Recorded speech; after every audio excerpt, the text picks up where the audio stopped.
I'd like to bring out our three panelists right now. You have their biographies there. Kyle Frazier representing the point of view that this is a very old earth and it was created by the Lord. Dr. Kent Hovind saying it is a relatively young earth, saying about 6,000 years. And Dr. Michael Shermer, if our panelists would come. This is Dr. Kent Hovind.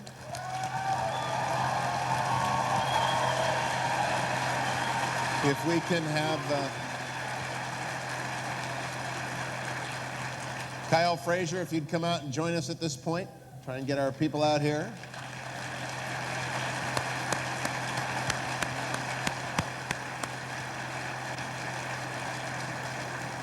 An old colleague of mine from PBS days in Los Angeles, Dr. Michael Shermer. Michael, if you'll join us now as well.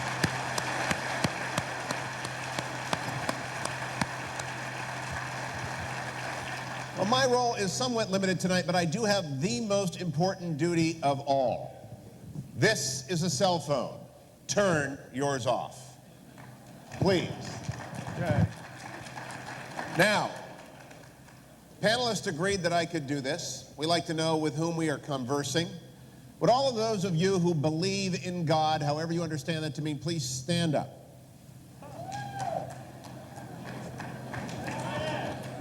Those of you who denominate yourself as a Christian, please continue to stand. The rest, please sit. What? If you are a Christian, remain standing.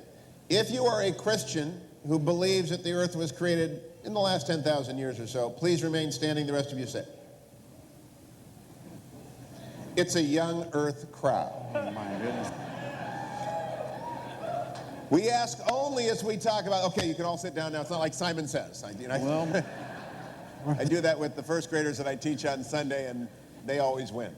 I would encourage you to bring to this debate that which C.S. Lewis brought to every single one of his books, an openness to experience and a wonder at the world as it is created. I am a mere Christian. Denomination doesn't matter tonight.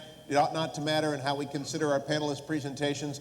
But listen with an open mind and with the spirit to be led as our authors and experts bring us. And here are the rules, so you know what we're going to do. 15-minute beginning statements from each of our panelists, followed by 5-minute rebuttals, conversations. That takes us to an hour if you're doing the math and you're a lawyer really slow, like me. And then 2-minute round, and then we're going to take a break. So a mere hour and 10 minutes away, you'll have a chance to mumble to your neighbor about what's been said. But until then, till we get to our break, please listen with great attention. We begin with Dr. Kent Hovind. Doctor.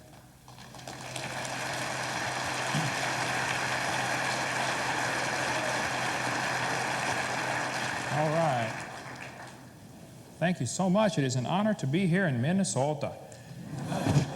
My name is Kent Hovind. I live in Pensacola, Florida. I was a high school science teacher 15 years.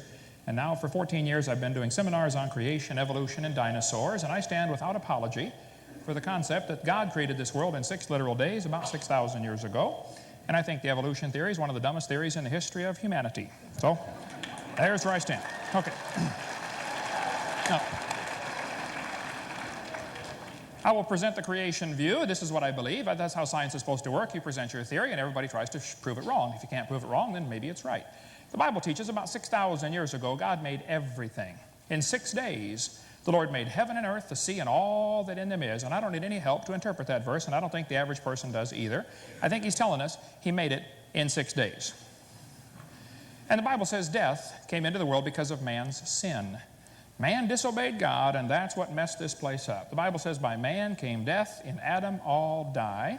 And before the flood came, the Bible says the people lived to be more than 900 years old.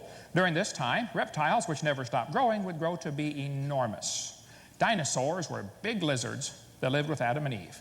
And then Noah took them on the ark. We cover all that in my video number 3 of my series. Then there came a big flood. God was sick and tired of all the sin, so he completely wiped out this world with a universal flood, not a local flood, a completely worldwide flood that destroyed this entire planet. And that left behind all the fossils, the oil, the coal, the natural gas, the sediment layers that we see, and the canyons like Grand Canyon, all formed during that flood in the days of Noah. Noah brought onto the ark 2 basic kinds, 2 of each basic kind of animal.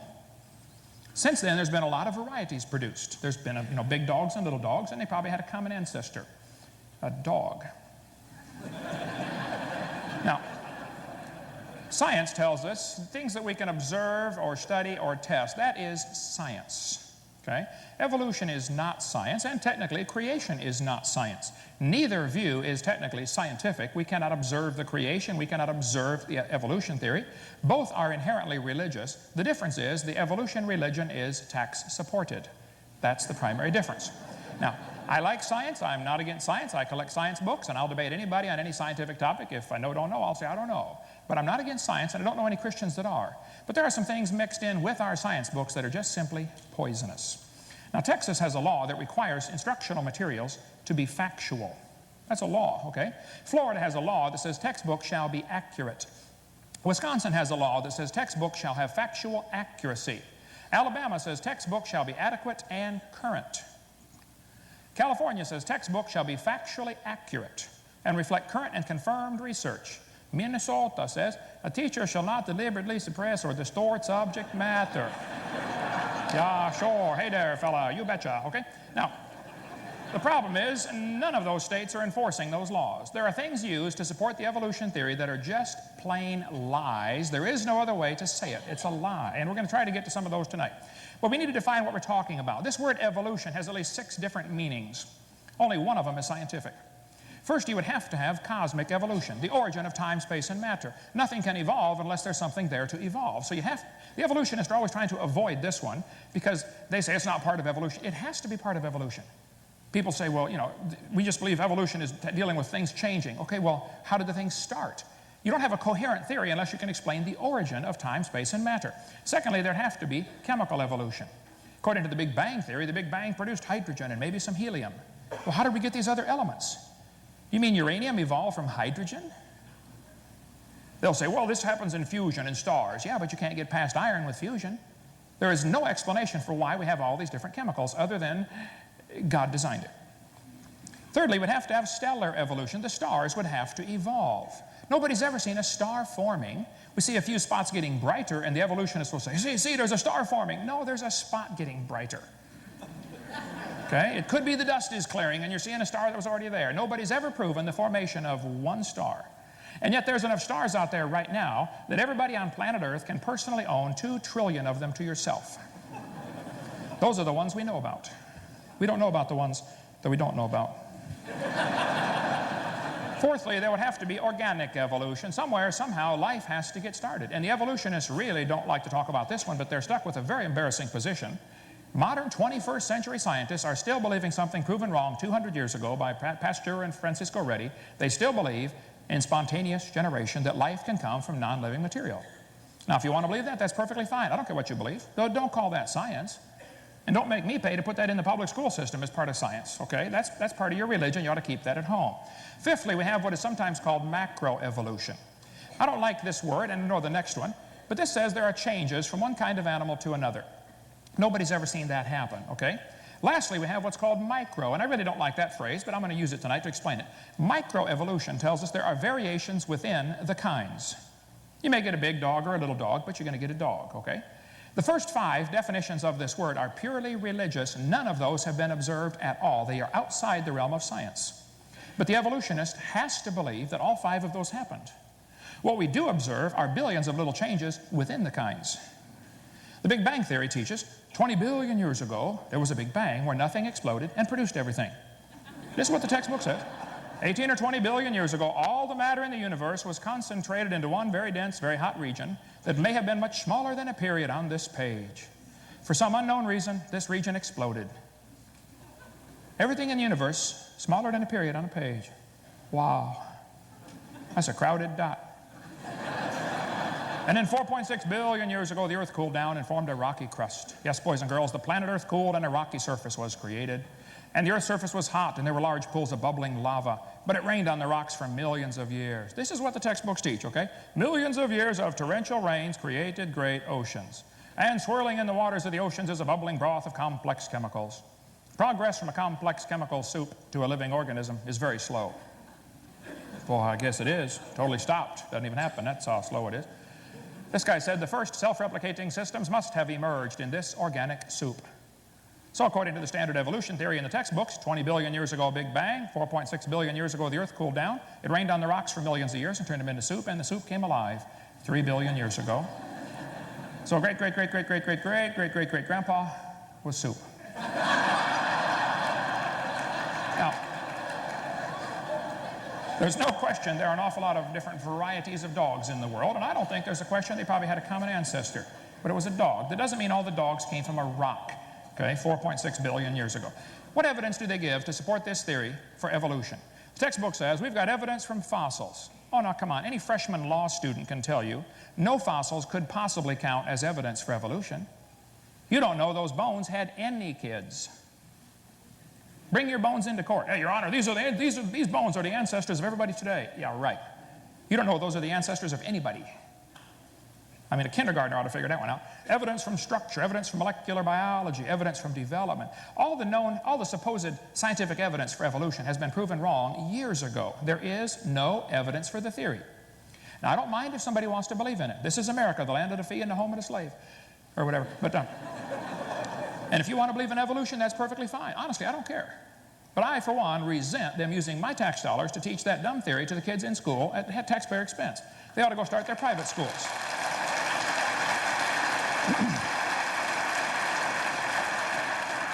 Evolution is based on two faulty assumptions. Number one, they assume that mutations will make something new and better. That has never been observed. Secondly, they will assume that natural selection makes it survive and take over the population. You see, in order for evolution to really work, if one animal evolves a little better than the rest, what must happen to the rest of them to make this work? Well, they got to die. Evolution is a religion of death, not life. The question is very simple in my mind. Did man bring death into the world, or did death bring man into the world? Because if evolution is true, death is the hero of the plot. Darwin understood that very well and said so on page 217 of his book. It's true that mutations happen. There's no question there. But mutations do not produce any evolution. This is a five-legged bull. That's a mutant.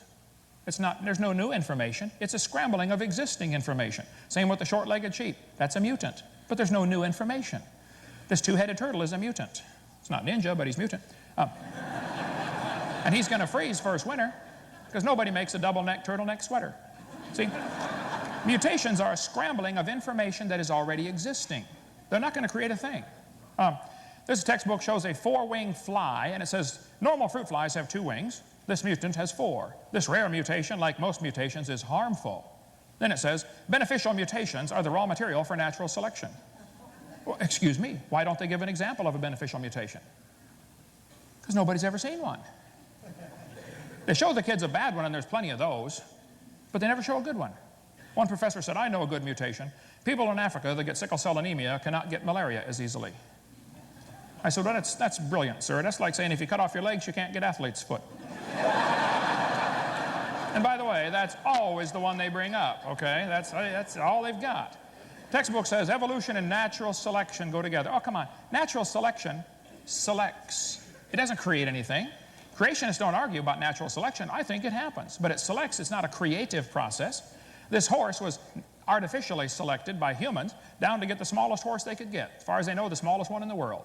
Talk about useless. See, natural selection is not a creative process. It doesn't create a thing. I taught biology. I'm not against biology. Natural selection works, folks, but it doesn't create. It just selects. If you worked in a factory that made cars and you selected the good ones to go through and the bad ones to not make it out the door, how long would it take that selection process to create an airplane out of that car? It's not going to do it, okay? You may get a big dog or a little dog, but you're going to get a dog. And probably the dog, the wolf, and the coyote had a common ancestor. I wouldn't argue about that. But every 5-year-old kid knows they're the same kind.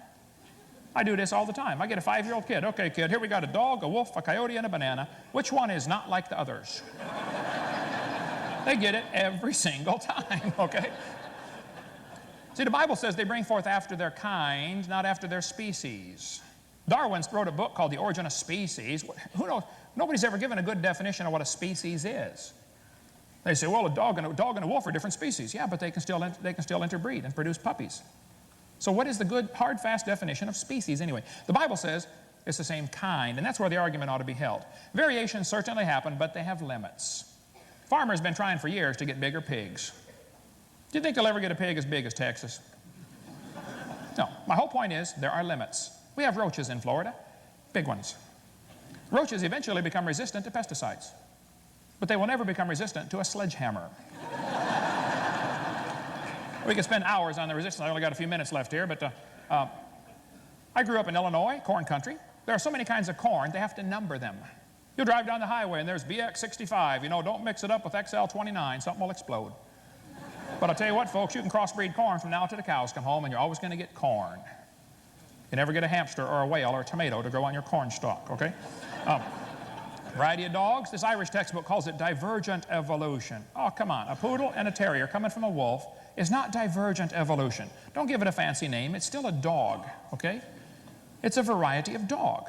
And there are thousands of examples of variations that happen within the kinds, and creationists don't argue about that. Variations happen. But the point is, they're still the same kind, which is precisely what the Bible said would happen. Tomorrow is the Kentucky Derby. You know, in the last 100 years, they've gone from an average winning speed of 127 to an average winning speed of 123.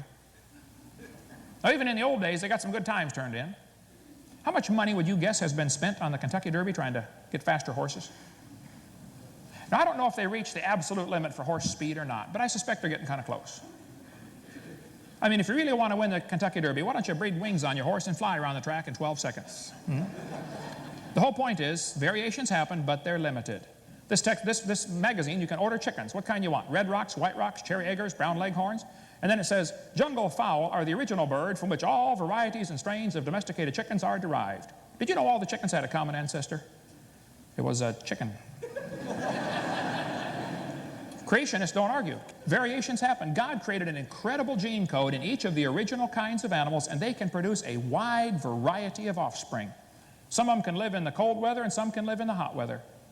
And they probably had a common ancestor. No argument. But that's not evolution. Tonight you're going to hear three different opinions. Tonight, the right one, which you just heard, and then two others. God created this world in 6 literal days. He made it with the animals with a variety to produce an incredible variety of offspring. Then he destroyed this world with a flood. And the Bible teaches he's going to come destroy it again one of these days, pretty soon. And if you're not ready for that, you ought to get ready soon. Thank you.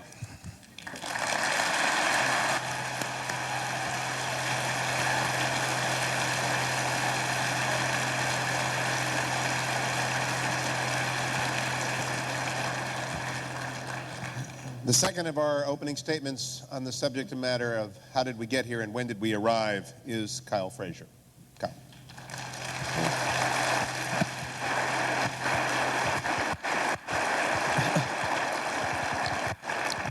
Test. Wow, what a hard act to follow, and especially seeing all of you raise your hands and realizing that we're in quite a bit of a minority here. I would just like to start out by saying a brief thank you. In particular to you for your kind attention, and I would also like to say my appreciations to Drs. Hovind and Dr. Shermer for attending here tonight. I hope you understand. After preparing for this, and this is the first such event like this for myself, I can honestly say I've never worked for anything any harder in my life and still feel totally unprepared. So you'll just have to accept that the amount of time and sacrifice that they took to be here and participate was a significant sacrifice. Second, I would also like to thank my science advisory team, Jeff McCallum, Paul Nyhus, and Walter Remine, whom you may meet at our book table in the back.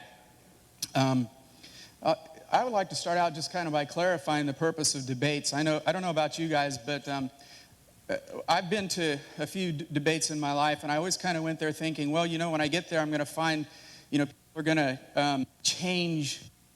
Somebody's going to get up there and it's going to change a lot of people's views. And the hope is that, you know, people, still with me? Why don't we turn this one off and I'll take one from the table.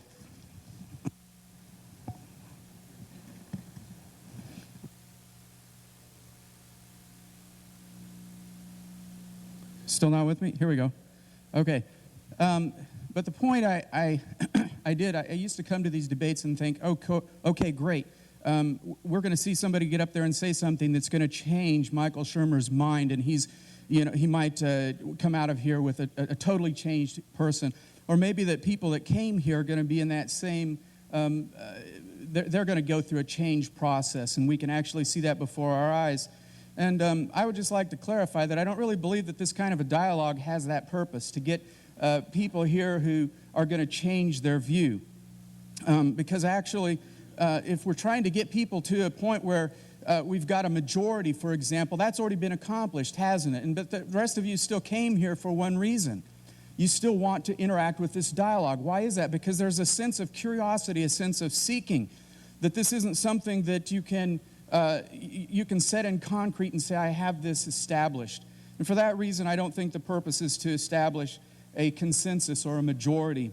I like to quote from Tom Sawyer when he says, well, hain't we got the majority of people, majority of fools in town on our side? And hain't that a majority in almost any place? The truth of the matter is that you can almost always form a consensus. But the point shouldn't be to form a consensus. I think rather of the quote by Abraham Lincoln when he said, when asked by a Union soldier, do you think, President Lincoln, that the Lord is on our side? And Lincoln said, well, I don't think that the issue here is that the Lord should be on our side. The issue should be that I be on the Lord's side. Okay? And so that's what I'm trying to find here is an area of truth. You might have noticed with my accent just a moment ago that I'm not exactly a Minnesotan. I'm trying very hard. Don't you know?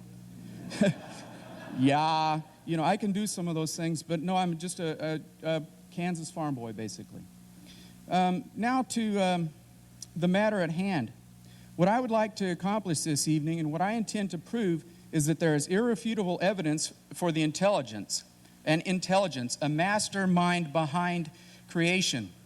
And what is sufficient proof and how will I define it? I will present evidential proof and not empirical proof. Just like Brother Hovind, I don't think that I'm going to stand up here and prove to anybody that there is a God.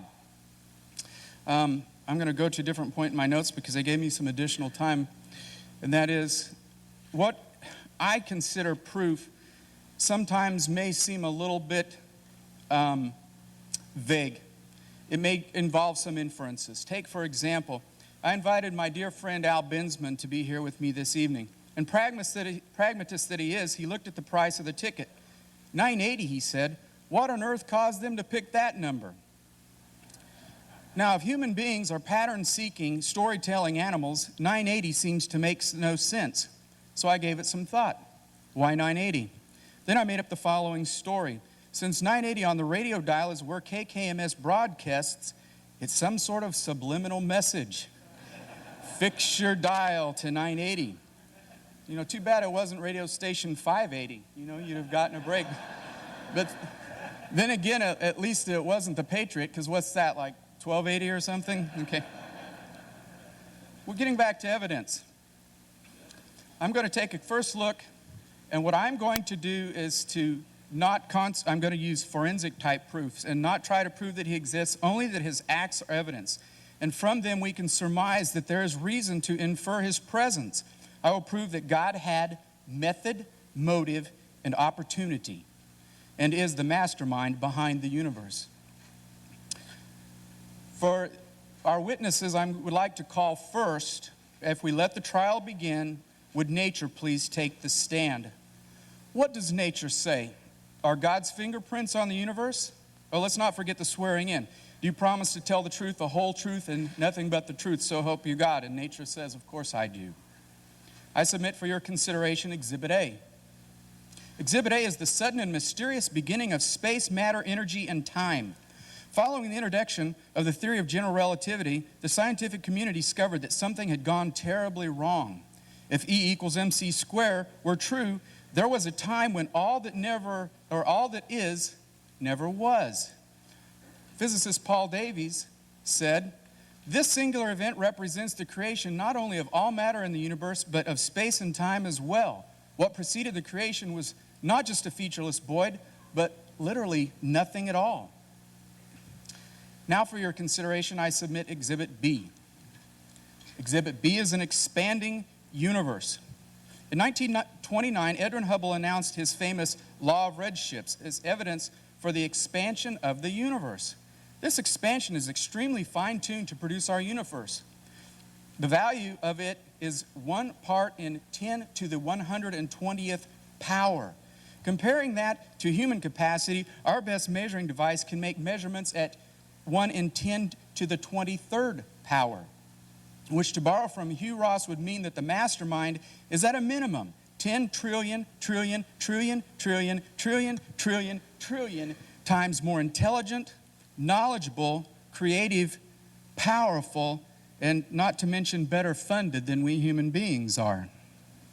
Why is that so profound, this expansion in the universe? Simply put, it gets at the root of physics. Objects at rest stay at rest. Objects in motion stay in motion. We've all heard that before, haven't we?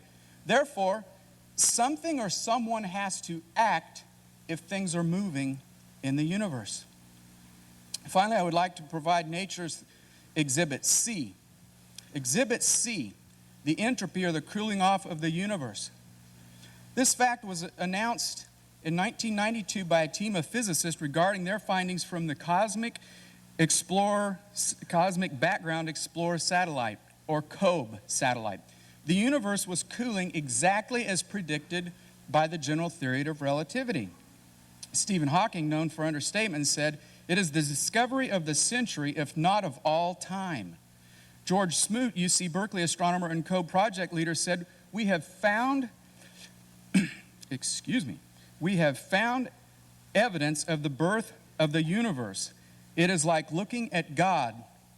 And just out of deference to my brother Hovind here, I've seen that picture and I'm not so sure that it looks exactly like God to me.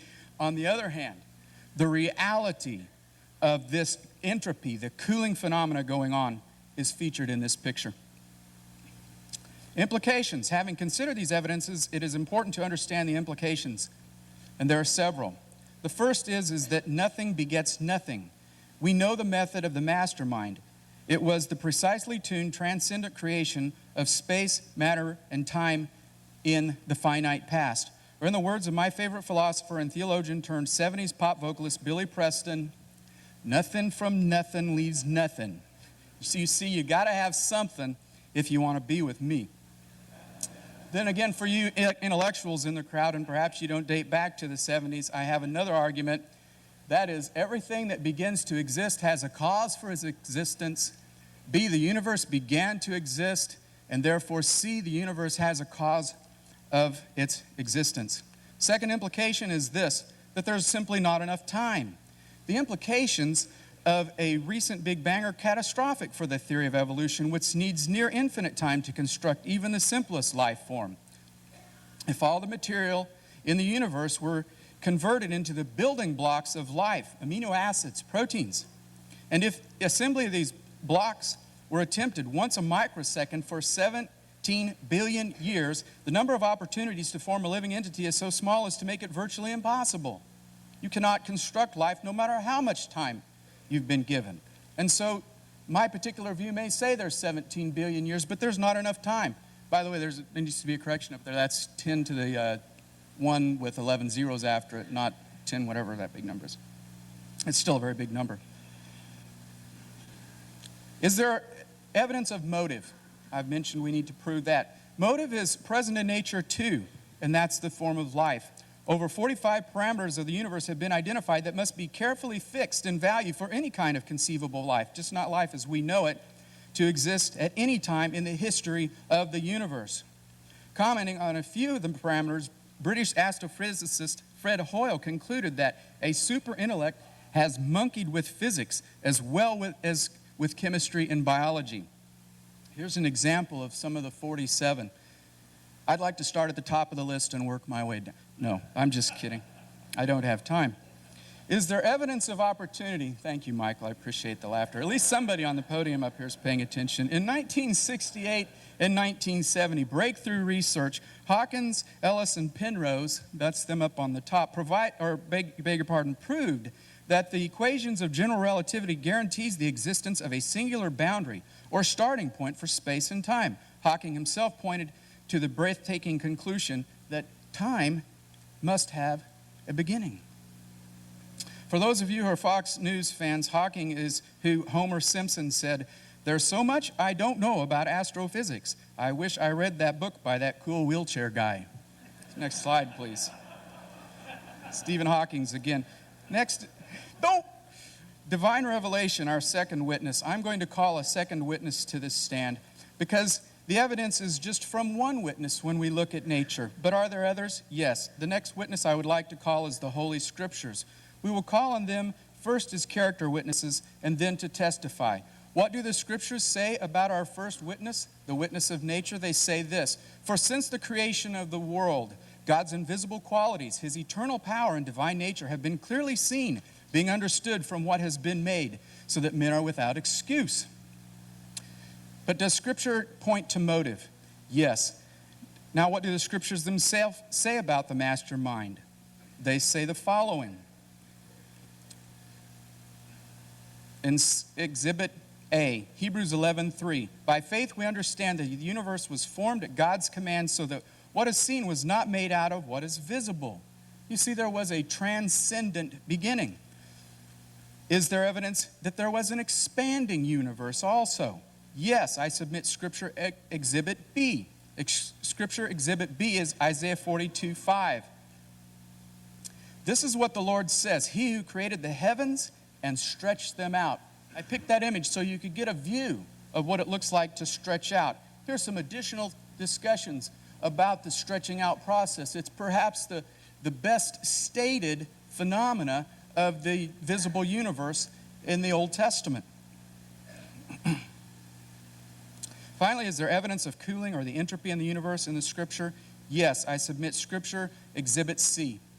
Exhibit C is Romans 8:20 through 23.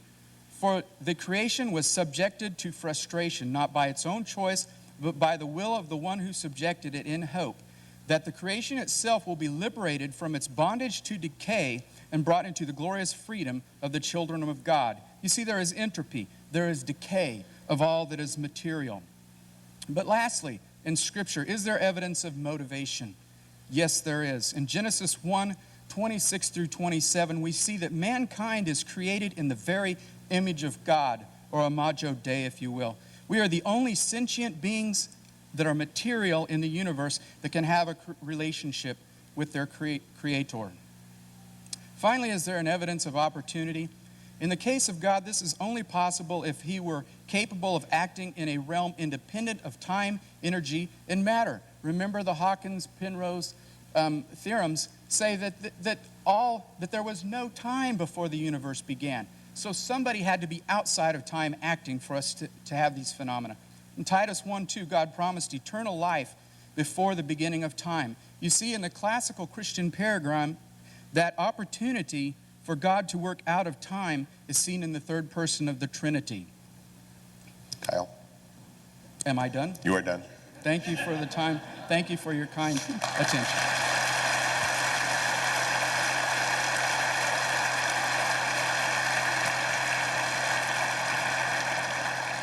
And now presenting the position that indeed there is not God behind how we got here and when we arrived, but with some dates to supply the gaps, Dr. Michael Shermer, the editor of Skeptic Magazine, which you can visit at skeptic.com. Michael.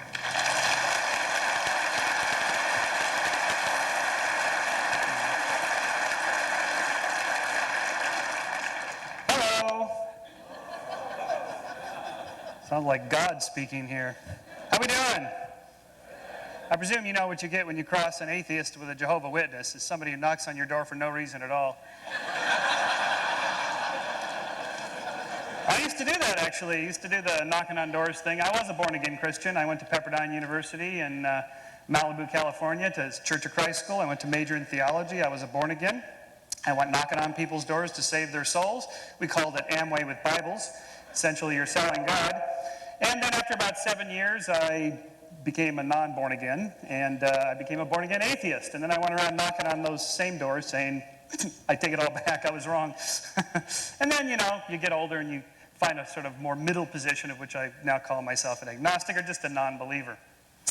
The question on the table here is, can we see evolution or some sort of scientific theory as a form of creation?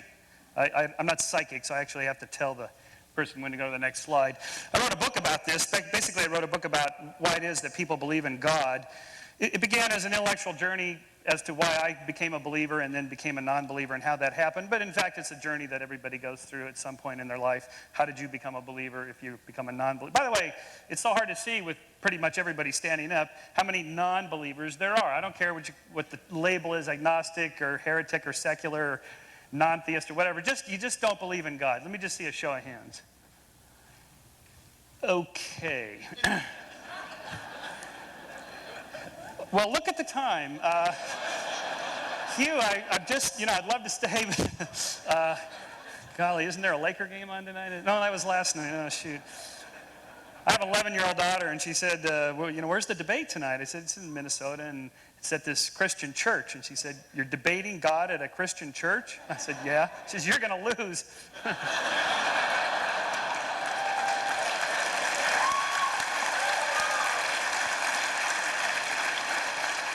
I thank you for her, I guess. So we can go to the next slide. The problem here is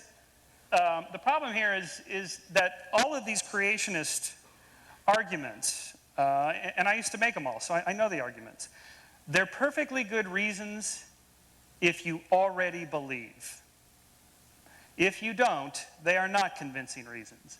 And the reason for this is that these are all what we call God of the gaps arguments. You scientists can't explain blank, X, whatever, therefore there must be a God. This is along the lines of the famous Sidney Harris cartoon. These two scientists, the one says, I think you should be more explicit here in step 2, and the step 2 there is, and then a miracle occurs. You can't, it's just a word. A miracle is just a word for something we can't explain. I don't know how that happened. It must have been a miracle. Next slide. For example, just 2 weeks ago, I went to Clearwater, Florida. There is a very famous, at least in Florida, Virgin Mary appearance. It's a huge icon. The thing sits about 40 feet tall. The local Christian church bought the bank building. It's on the side of a bank building. They bought the bank building. It cost them $10 million to preserve this, which they consider to be a miracle. Next slide. You can see people going there in crutches and wheelchairs. This was about 6 years ago when it first appeared. Today, here's somebody in a wheelchair. They've put up a huge crucifix here. You can see the size of this thing. Next slide. Turns out, this is myself and the amazing Randy, Richard Dawkins, standing in front of a bunch of candles here. There's so much wax from the candles, they had to put down that stuff they put in auto shops to soak up oil. There's so many people there praying to this miracle. Next slide. But in fact, if you walk around, you find out wherever there's a sprinkler head, there's a miracle of this mineral water spray that appears on the windows. Next slide. In fact, on the back side, there's another Virgin Mary that somebody began to wipe off. This used to be there about 5 years ago, so I'm not sure why the church wiped this off, but you can see the miracle beginning to appear. There's another Virgin Mary here, yours truly here. Next slide. In fact, the question is it really a miracle of Mary, or is it a miracle of Marge?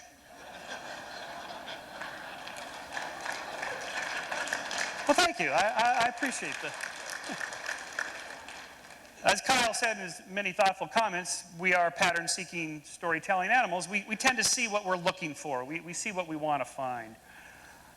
Now, I can't teach my entire course in evolutionary theory in 10 more minutes. So what I want to do is just leave you with one deep message with a couple of examples of this. And that is, even if I can't explain it, I can explain the Virgin Mary thing. It's mineral water spray. There used to be a palm tree there, and spray and left it there, and they cut the palm tree down so people could see it. Okay, no big deal.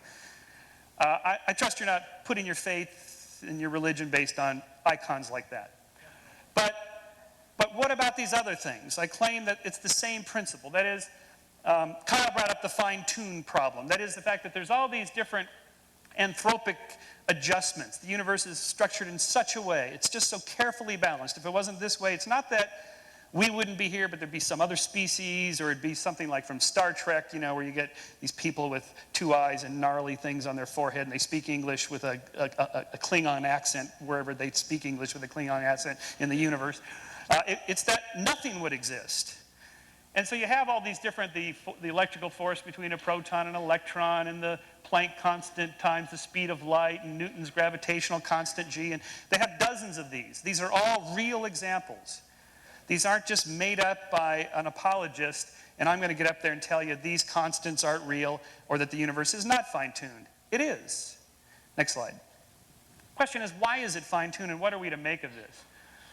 Well, there's several different answers, half a dozen different answers to this. But even if I can't answer it at all, or even if I'm wrong, that doesn't mean God did it. It just means it's a mystery. We don't know what it is. This is the principle I want you to take home tonight, just the one thing. For example, in the 17th century, there was what was called the plane problem. Newton identified, after his theory of gravity was published, that there is this weird phenomenon in the solar system. All the planets are in a plane. They're in the same plane of the ecliptic, it's called. They're not like this and so on. They're all in a plane except for weird Pluto, which is probably just an errant moon. So for Newton, the explanation is God did it. That's the way God set up the solar system. Nobody makes that argument today because we now know exactly why the planets are all in a plane. It has to do with clouds of gas condensing into stars. So the problem is of hitching your faith to some scientific argument about fine-tunedness or some weird anomaly that scientists can't yet explain. What are you going to do with your faith when we come up with an explanation? Next slide. So for example, here's another answer to the fine-tuned problem. Maybe our universe is not the only universe. Maybe there's multiple bubble universes, lots of universes. Stephen Hawking suggests, in fact, that quantum fluctuations lead to the spontaneous creation of teeny universes out of nothing. And he means nothing. Most of the universes collapse to nothing, but a few will reach critical size, will expand in an inflationary manner, and will form galaxies and stars and maybe beings like us. Most of them don't. If they exist, we don't know that they exist. This is mathematically possible. We're still trying to collect data on this. Next slide. The latest issue of Scientific American just came out last week, has a whole issue devoted to this very subject. It's no longer science fiction. Now, cosmologists are beginning to devise ways to test, empirically test, to find out if there are other universes other than our own. So, in summary, if each of these different bubble universes, and there may be an infinite number of them, all have slightly different laws of nature, slightly different fine-tuned, not so fine-tuned, terribly tuned for life, and so on. All the ones that are terribly tuned and not so fine-tuned won't give rise to life. Any of them that are like ours, and if there's enough of them, and if there's an infinite number of them, that's enough, any of them that are like ours may give rise to sentient beings like us who ask the question, where did we come from? That's one answer. It may be wrong, but if it's wrong, it doesn't make the God hypothesis right. It just means we don't know yet. Next slide. So, continuing on the design thing. The question is, what made the whale's flipper? This is just one of hundreds of examples I could use. The whale's flipper has this pretty nifty design for cutting through the water. The whole body of the whale is a fusiform body. The head doesn't have a neck and shoulders. They just all blend together for cruising through the water. It's hydrodynamic instead of aerodynamic. But if you actually take the skin off, you see what the flipper looks like. It looks like your arm. Now, why would an intelligent designer design a not so intelligently looking flipper? In fact, it looks like our flipper, except we don't have a flipper, we have an arm. The answer is because a top-down designer didn't build it. A bottom-up tinkerer called evolution did. Next slide. So, for example, if humans were designed by God, we might look something like this. To alleviate the lower back problems we have, more vertebrate that are thicker. To alleviate the problems of blood flow in the legs and blood collection in the legs, you have stronger veins and more valves. You have much larger buttock muscles here to hold this upper thing. Your ears would be slightly different, and so on. The arms would be shorter. The rib cage would be larger to hold the organs. The point is this. Yes, it looks like design has happened, but is it really intelligent design? Does it look like an omniscient, omnipotent being really made us with all the little flaws in our design? Next slide. Another question, evolution or God or intelligent designer. We have two different hypotheses here. Dr. Hovind, God, and Kyle, intelligent designer, id, whoever it is. The question is let's just say, just take this one sequence of the evolution of the ceratopsians, like the Triceratops, the most famous, the little three-horned dinosaur, Triceratops. Where'd it come from? Okay, regardless of whether the picture is right or not, it's roughly right, because we have quite a few fossils here. When did id, or God, interject his influence? Did he just create the general form and then evolution created all the other forms? Or did id, God, interject at each of the family level, or at the genus level, or at the species level? When does God intervene when he's intervening? At every single individual born, is God tweaking the system? You will not find consensus among creationists on this question. It's very interesting that they dissent among themselves about how often and when God intervenes. Anything from he set the whole system up at the beginning and stepped out and just let it run by itself, to he tweaks every single little molecule and genome in every single one of us that is born, and everything in between. Next slide. So, how do we know evolutionary theory is true? It's not true, capital T, true in a religious sense. It's not true in a political sense, not true in a legal sense. You've heard two legal metaphors tonight. This is the wrong metaphor. Science is not the law. It's a different way of thinking completely. This is why when lawyers try to do science and scientists try to do law, they get messed up. They shouldn't do that. There's different ways of thinking. Science traffics in fine shades of gray, with probabilities of being more closer to truth or less closer to truth. But there is no capital T truth. However, we are confident that it's provisionally true. That is, could be wrong. We'll see. But it gives a coherent explanation of what we know. It's conciliant. That is, independent lines of inquiry all jump to the same conclusion. And it predicts new findings which so far have been confirmed empirically. For example, next slide. Just on the age of the Earth question, I just threw this in a sort of in the limo driving over here typing because I realized we were supposed to discuss the age of the Earth. I mean, how do we know how old the Earth is? A bunch of different ways. Potassium-argon dating. There's half a dozen different radioactive decay dating techniques, carbon-14 dating, plus the age of the moon rocks, the age of the solar system, the age of the universe. Now, this is the point. These different ages that scientists infer from the different techniques are not done in one lab or at one conference by one committee that says, hey, look, you know, we got that creationist conference coming up. We got to get our story straight on what our date is. It doesn't work that way. These are different scientists in different fields who go to different conferences and read different journals and don't even know each other. And they all independently come up with the same rough range of dates. The Earth is about 4.5 billion years old, give or take a couple 100,000 years. The universe is about, Dr. Hovind, it's about 14.5 billion now, we think. And it changes, but it's not changing like between 6,000 years and 20 billion. It's changing between 14, 14.5, maybe 15, maybe 13.5, depending on who's doing the measuring. Now listen, if they all came up with the exact same number, then I would be suspicious that somebody was cooking the data. But they don't.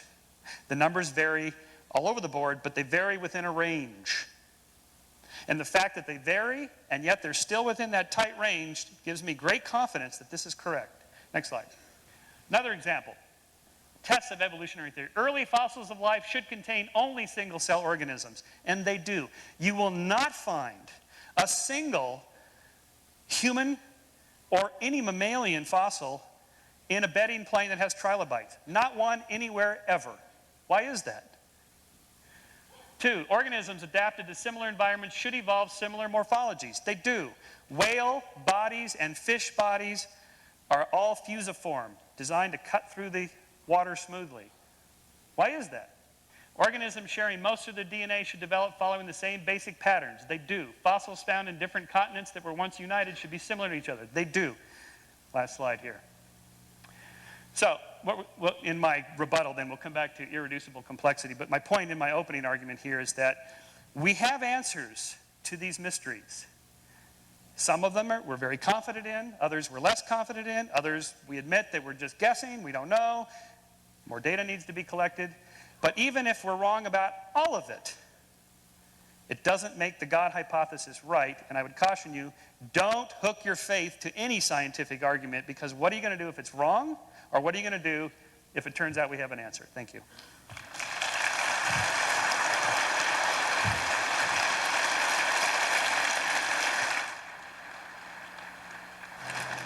How many lawyers do we have here this evening? Would you stand up? Lawyers? I'm here. That's true. There's one or two. I love how Michael dismisses the law. Tonight when he gets caught speeding, I hope he says to the officer. You're talking about the law. I want to talk about the science of motors, and it's not going to work. In evidence class, we learn that the more powerful your argument, the shorter the amount of time you need to make it. And so now in the 5-minute round, a lot of the rhetoric goes aside and a lot of the sidebars, but the hardcore analysis of how did we get here and when did we arrive? Dr. Hovind? Is it 5-minute or 6-minute? My schedule says 6. I'm not going to get this done here. All right, let me start with Kyle Fraser's arguments. If we can get the screen black there. Reasons to believe. Reasons to believe what? Reasons to believe the Bible or reasons to believe Hugh Ross? I've always wondered about that one. Can we trust the Bible? Is the Bible literally true, or do we need some guru to tell us what it means? The average person reading that book is not going to come up with the billions of years that he comes up with. The average person reading the Bible is going to come up with 6 days about 6,000 years ago. And the Bible's going to say, there's no death till Adam sinned. The question of where did energy, life, matter, information, and organization come from is still, I think, of course, Kyle Fraser's position is, God did it. I agree. But is God capable of doing it and telling us how He did it? As far as the red shift, I cover this in great detail on videotape number 7 of my series out there. Get my plug in here. Most of his arguments seem to be based on the assumption that the red shift proves the universe is expanding, and the universe may be expanding. But that still doesn't prove it's billions of years old. On day 1 or day 6, Adam was 0, but he didn't look 0. The trees had fruit on them. They were just 3 days old. They don't look like what we would think would be a 3-day-old tree. The God that I worship is capable of creating a fully mature, fully functioning universe in 6 days, just like He said. He said God is trillions and trillions and trillions of times more powerful than man. Man, to me, that's heresy. God is infinitely powerful. This is a limited God. My God's not limited, okay? Look at the background radiation as like looking at God. To me, that also would be heresy. God doesn't look like that at all. And nature is the first witness. That was interesting. And the Bible is the second witness. I like nature. I like science. I'm not against science, but folks, that's not how it's supposed to work. The God that I worship is not only capable of creating, He's capable of writing a book and telling us how He did it, and He can preserve that book for everybody today. That's the God that I worship. Now, for Michael Shermer, he said he was a born-again Church of Christ church member. I don't know if he was or wasn't. That's between him and God to judge, which he will face one day. The majority of audience here believe in God, which is because we're right in this case, all right? The God of the gaps, miracles did it. You should look at the evolution theory and see how many miracles they have to pull in. How did life get started?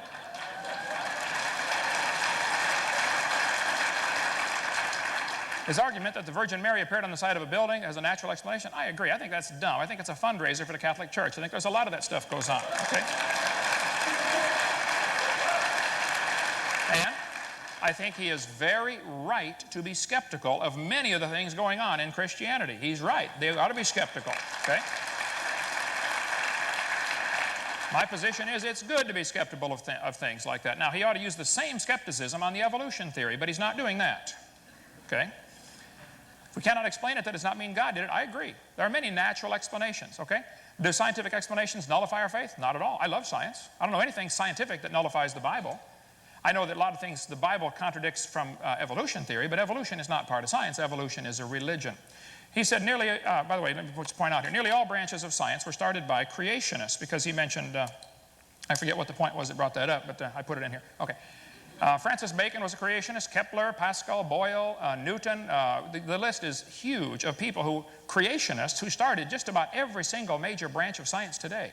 The evolution theory has done nothing to the improvement of science. It is a useless theory, and it is counterproductive, in my opinion. So you can't claim that scientists are all evolutionists. They're not. There are thousands of scientists today who are creationists. Okay? Many major branches of science were started by creationists. Let's see, where did I leave off here? Comparative anatomy, that was interesting that he would use that one about the whale's flipper. Comparative anatomy, if I can get to that one. Oh, did I get to the right one? I'm sorry, I'm going to have to install the ocular enhancers.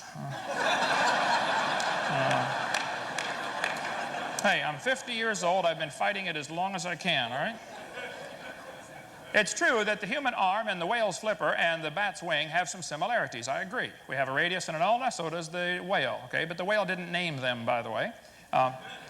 This textbook says these homologous structures provide evidence that these animals evolved from a common ancestor. This is baloney.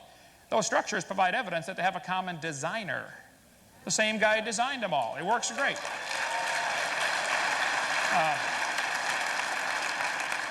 He mentioned the Triceratops. When did God intervene? This is setting up a straw man argument, okay? He says, here's our chart showing how we think the different ceratops evolved. Now, how did God do this?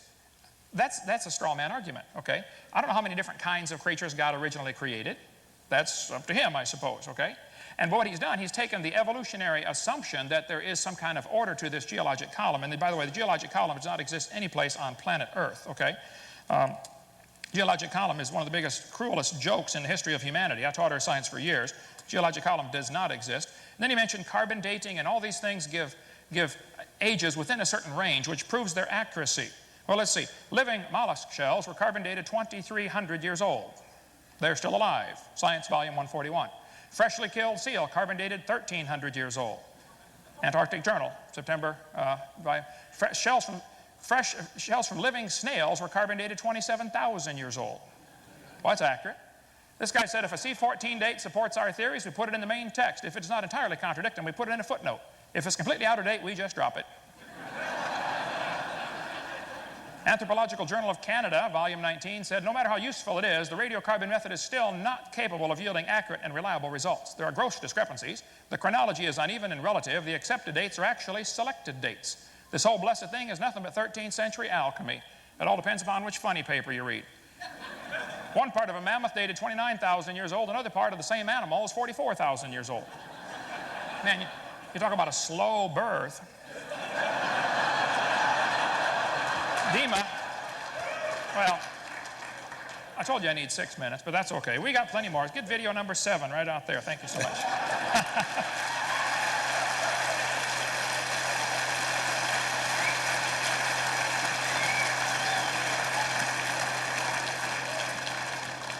I did, in fact, extend to 6 minutes because it is a common complaint of all debaters that they're cut off too early, and you will have 6 minutes as well. Kyle Fraser, you're up next.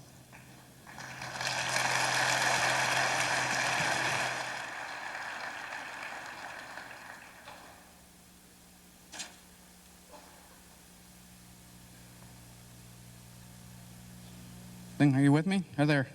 Have I mentioned yet what a hard thing this is to do? It seemed to me like I did that a minute ago. Well, here I am back again, and I'm having to put together some stray thoughts. And like Brother Hovind, I'm sure it's kind of like hitting a moving target. You know, you don't know where you're going. But what I would like to do is take a quick look at one of the comments that Brother Hovind made, and that is that his God is powerful enough to do anything. And I think we need to be careful with that type of Aquinan logic. I do agree that God has ultimate power. In other words, that He is the most powerful of any conceivable being in the universe. But we have to be careful of impugning to God the capacity to do things that He has not claimed. We have to be careful about ascribing to God things that He cannot do. Could He make a stick with only one end? No, a stick has 2 ends on it. It's because that's a logical contradiction for God to do something like that. Can He make a rock that He couldn't lift? Okay? No, it's a logical contradiction for God to do something like that. And so we need to be careful of ascribing to God those things that He has not claimed. And so when I take a look at how powerful God is, and Brother Hovind says his God is powerful enough to do it in 6 days, and that my God is inept because I claim a God that did it in 17 billion years, I have to say, well then, why not 7 nanoseconds? Or why didn't He just do it instantly? Boom! Because for whatever reason, in the chronology that's described in the Scriptures, it follows a sequence. And the writers of the chronology put some devices on it for us to remember. My particular belief is that those devices were terms. Those particular terms included the word day, yom. It's perfectly consistent within the Scriptures to interpret the term day as a 12-hour period, a 24-hour period, or a long period of time. Elsewhere through Genesis, for example, the term day is used in reference to the harvest time. Or, we might say Abraham Lincoln in his day. It's a natural thing for us to use terminology like that. It's used throughout the Scriptures in many, many multiple of occasions, and it's not wrong for us to take it in this context. Why is it then that I have chosen to take the context somewhat differently than the one that seems to show the most powerful God? Because as I showed earlier, I am working from what is called a dual revelational paradigm.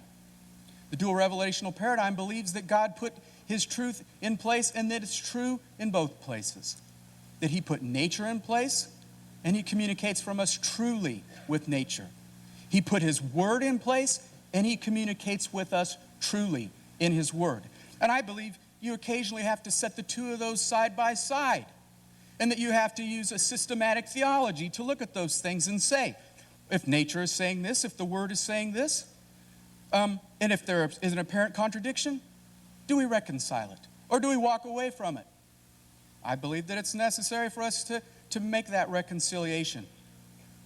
Because if we don't make that reconciliation, what we have, in effect, is a universe that sent us light over 17 billion light years away. It is moving away from us, as Dr. Hovind has suggested. And since it is moving away from us, it's expanding. And that light has gotten to us after about 17 billion years, and we're observing it now. For us to have observed it any sooner than that, either the events on the outside edge of that travel never occurred, or were fictitiously made by God for us to observe them that way, or they actually happened at that distance and that amount of time away from us. I believe that God communicates his word in truth. There are numerous examples of this. I could list just a few: Psalms 104, Psalms 139, Job 38:41. But my need is to take a look at this concept of a long day. The first chapter of Genesis declares that within 6 days, God's miraculously transformed a formless void, the earth, into a suitable habitat for mankind. The meaning for day here has become the center of the controversy. Does it or does it not make for a conflict between the scripture and science? The answer to that depends upon whether the time periods indicated are 24 hours or in the order of millions of years. Many scientists and many Bible scholars would agree that the correct and literal interpretation for the creation day is one that takes into account definitions, context, grammar, and relevant passages in other parts of Scripture. All we're trying to do is take a systematic approach to this. In fact, one of the problems I have with the approach to the Scriptures that take one verse out of a series and apply it to all of our life is the failure to do a systematic approach to the Scriptures. Because you see, even the Scriptures, on occasion, have items in them that you look at and you say, it just said this. I'll give you an example in Proverbs. Do not answer a fool according to his folly, or he will despise you. The very next verse it says, answer a fool according to his folly, or he will despise you. Are we wrong in taking both of those as correct? Isn't one or the other true? The fact of the matter is that the Scriptures intend for us to take both as true. And I believe that the Scriptures are also saying that we should take nature as true, as well as the Scriptures. And the unfortunate problem with not doing that is that you have circular reasoning. Perhaps I'll be able to get back to this in a moment. But if you take one form of inspiration and you say it alone carries the whole weight of the argument, you have it confirming that in itself. Do you see that as to be circular reasoning? Anyway, my time's up. Thank you, Cup. Michael Sherman.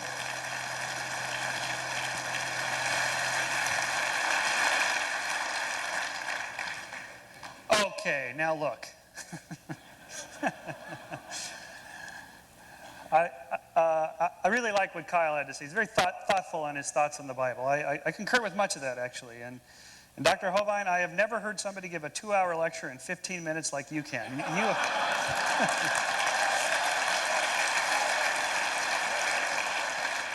Your law students would have fun taking notes from this guy.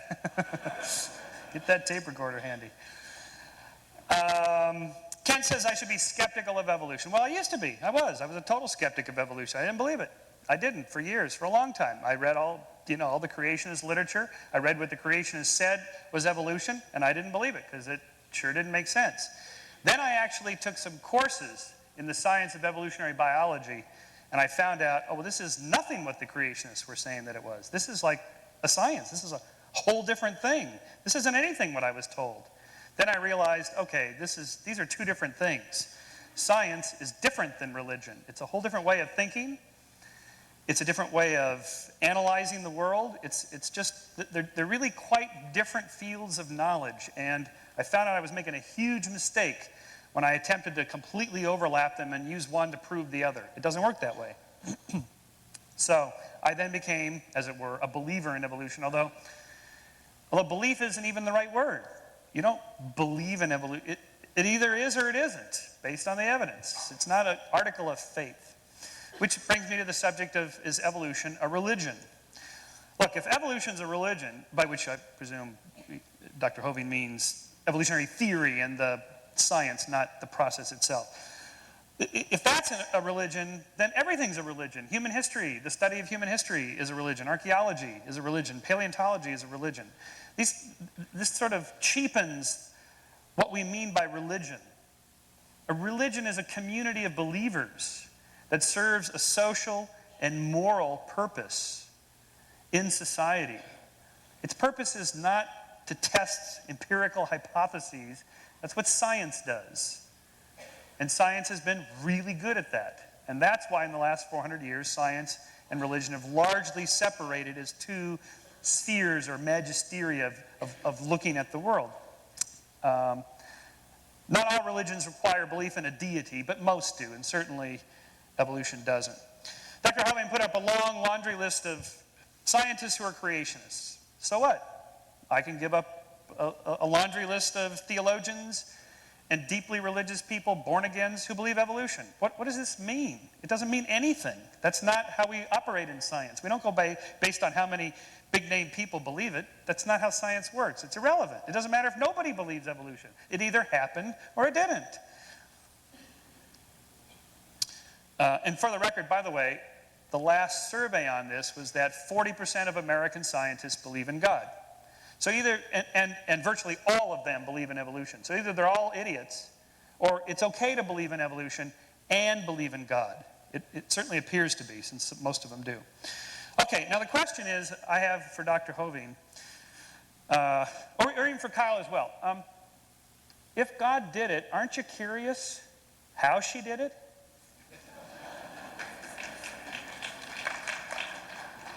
Thank you. I didn't expect that from this group. Okay, I'll take it. In science, we just want to answer questions about the natural world. So if God did the fine-tuning of the universe, or did this with the protons and electrons, or did this with the whale flipper, or whatever, how did God do it? Did God use genes? Did he use, for the cosmos stuff, the electromagnetic force, the weak nuclear force, the strong nuclear force? Just gravity, some other force we don't know about? What force did God use? As soon as you ask that question, you're now doing science. That's what science is. It's just naturalism. And there's only naturalism. The rest is supernaturalism. That's not science. You can do that in religion if you want, but that's not science. As soon as you step out of that, you're not doing science anymore. The geological column, by the way, is quite real. In fact, it was laid down and discovered and described by creationists long before the century before Darwin. So don't let Dr. Hovind fool you to thinking that this is some concoction, conspiracy by evolutionists. It's not. The geological column was created, well, discovered by creationists. That's not what you think it is. It's creationists created it. Finally, what is the Bible? What is the Bible? Are we to read the Bible as a book of nature? Are you really supposed to read this to find out how the universe began? Are you supposed to read it to find out exactly which deck the predators were on and the prey were on the ark? I mean, 2 of every species. There's somewhere between 10 and 40 million species. Where did he put all these? And who cleaned up the mess anyway at the end of the day? And what did they feed them? If you're asking those kinds of questions, you're missing the point of the Bible, one of the great books of Western literature. You're missing the point if you're doing all this, what I would call pseudoscience. The point of the Bible, like let's say take the flood myth, for example. By myth, I mean a story. It's a destruction redemption. It's a starting over. It's a beginning anew. It's we screwed up. We're gonna start over. All the stories in the Bible are moral homilies and tales that tell things. Surely you don't want to take Deuteronomy and its admonitions to kill disobedient children. Surely you don't want to take that literally. Please tell me you don't take that literally. Or that adulterous women should be killed. Please tell me you don't take that literally. And if you don't, then you don't take the Bible literally. Al. Thank you.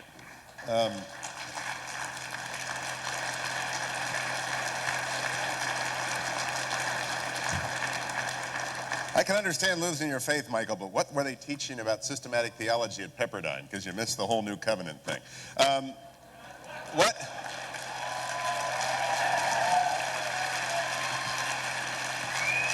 I have a question now. No. Moderator gets to break in here. What we're going to do is I'm going to give a question to each member of the panel. We're going to take a break. We're going to come back and allow you to recalibrate. But I didn't come all the way across from California not to ask questions. Michael, what did you say were the percentage of scientists who are believers in God? Did you say 70%? 40%.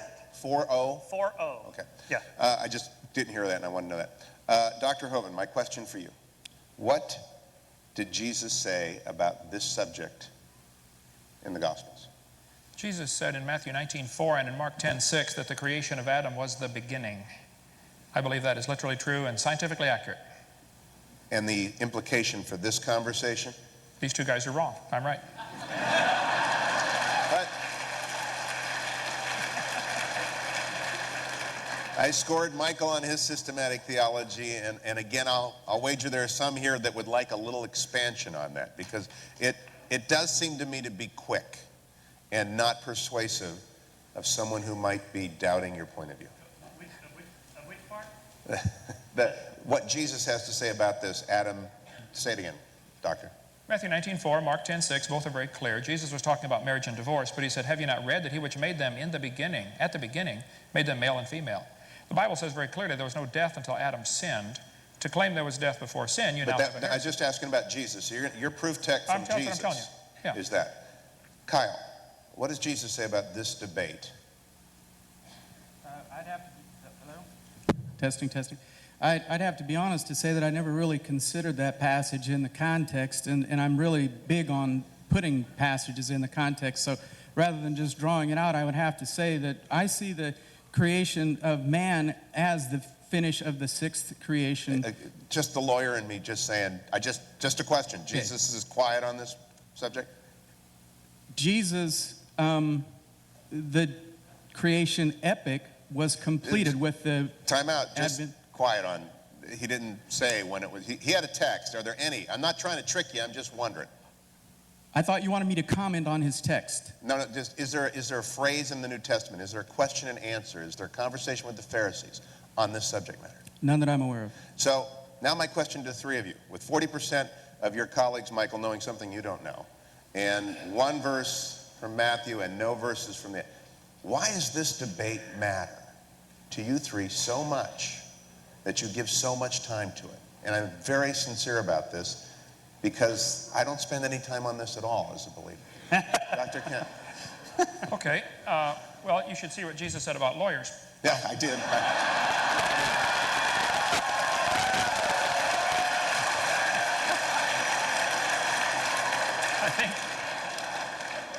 I think this subject is absolutely the most important subject in the world. I travel, I speak 700 or 800 times a year. This is my 76th flight this year already. I take this extremely seriously. The question is very simple.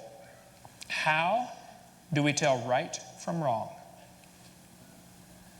But we could get into a discussion of all kinds of moral issues. You know, is adultery right or wrong? Is abortion right or wrong? Is murder right or wrong? It doesn't matter what subject you discuss. Before you start a discussion on a moral issue, you first have to decide how you decide.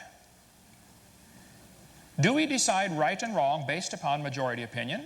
Do we decide right and wrong based upon what Congress thinks? Do we decide right and wrong based upon what Saddam Hussein thinks? How do we decide right from wrong? The issue to me is this creation versus evolution issue is absolutely central to all of humanity. Because if there's a God, then He tells us what's right and wrong. If there is no God, there is no possible way to tell right from wrong. And I would challenge the evolutionists.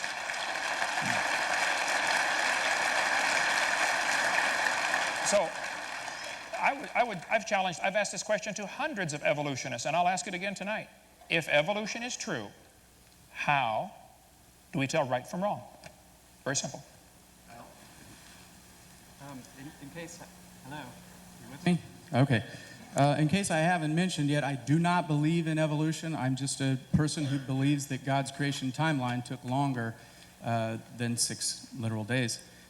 This issue is important to me because there are people like Michael Shermer. There's a world out there who are struggling. Yeah, I don't want to typify you. I don't doubt that I don't want to typify him as a struggling person, but I just want to say that there are people out there who are looking for an answer. I might as well mention that I also started out, first of all, I started out like Michael Shermer, an evolutionist. I then became a theistic evolution because I thought, well, the Genesis 1 record really seems to corroborate with the evolutionary evidence. I worked my way up to Brother Hovind's view, where I followed Dr. Gish and others like him, Dr. Morris, and believed very strongly in what they had to say because it corroborated with the Bible. But it wasn't until I came to this point where I realized that God can do something in a longer period of time if he wants to, and it could correspond to what the revelation in nature shows me has happened. That I believe that both of my belief in God and my understanding of science became real to me. And that has to happen, because if you throw out one half of it and say, well, nature just lied to us. Everybody seems to think that it's 17 billion years, but it's really not. We know the Bible is true. I know the Bible is true. I know that nature said something reliable too. It says in Psalm 19, the heavens declare the glory of God. The skies proclaim the work of his hands. Day after day they pour forth speech. Night after night they display knowledge. There is no speech or language where their voice is not heard. Their voice goes out into all the earth. Their words to the end of the world. It transcends language. It sits out there. You go out tonight, when you leave here, if you wonder if God can communicate, and you look up at the skies and you watch what he's stretched out before you, it's from God. Michael?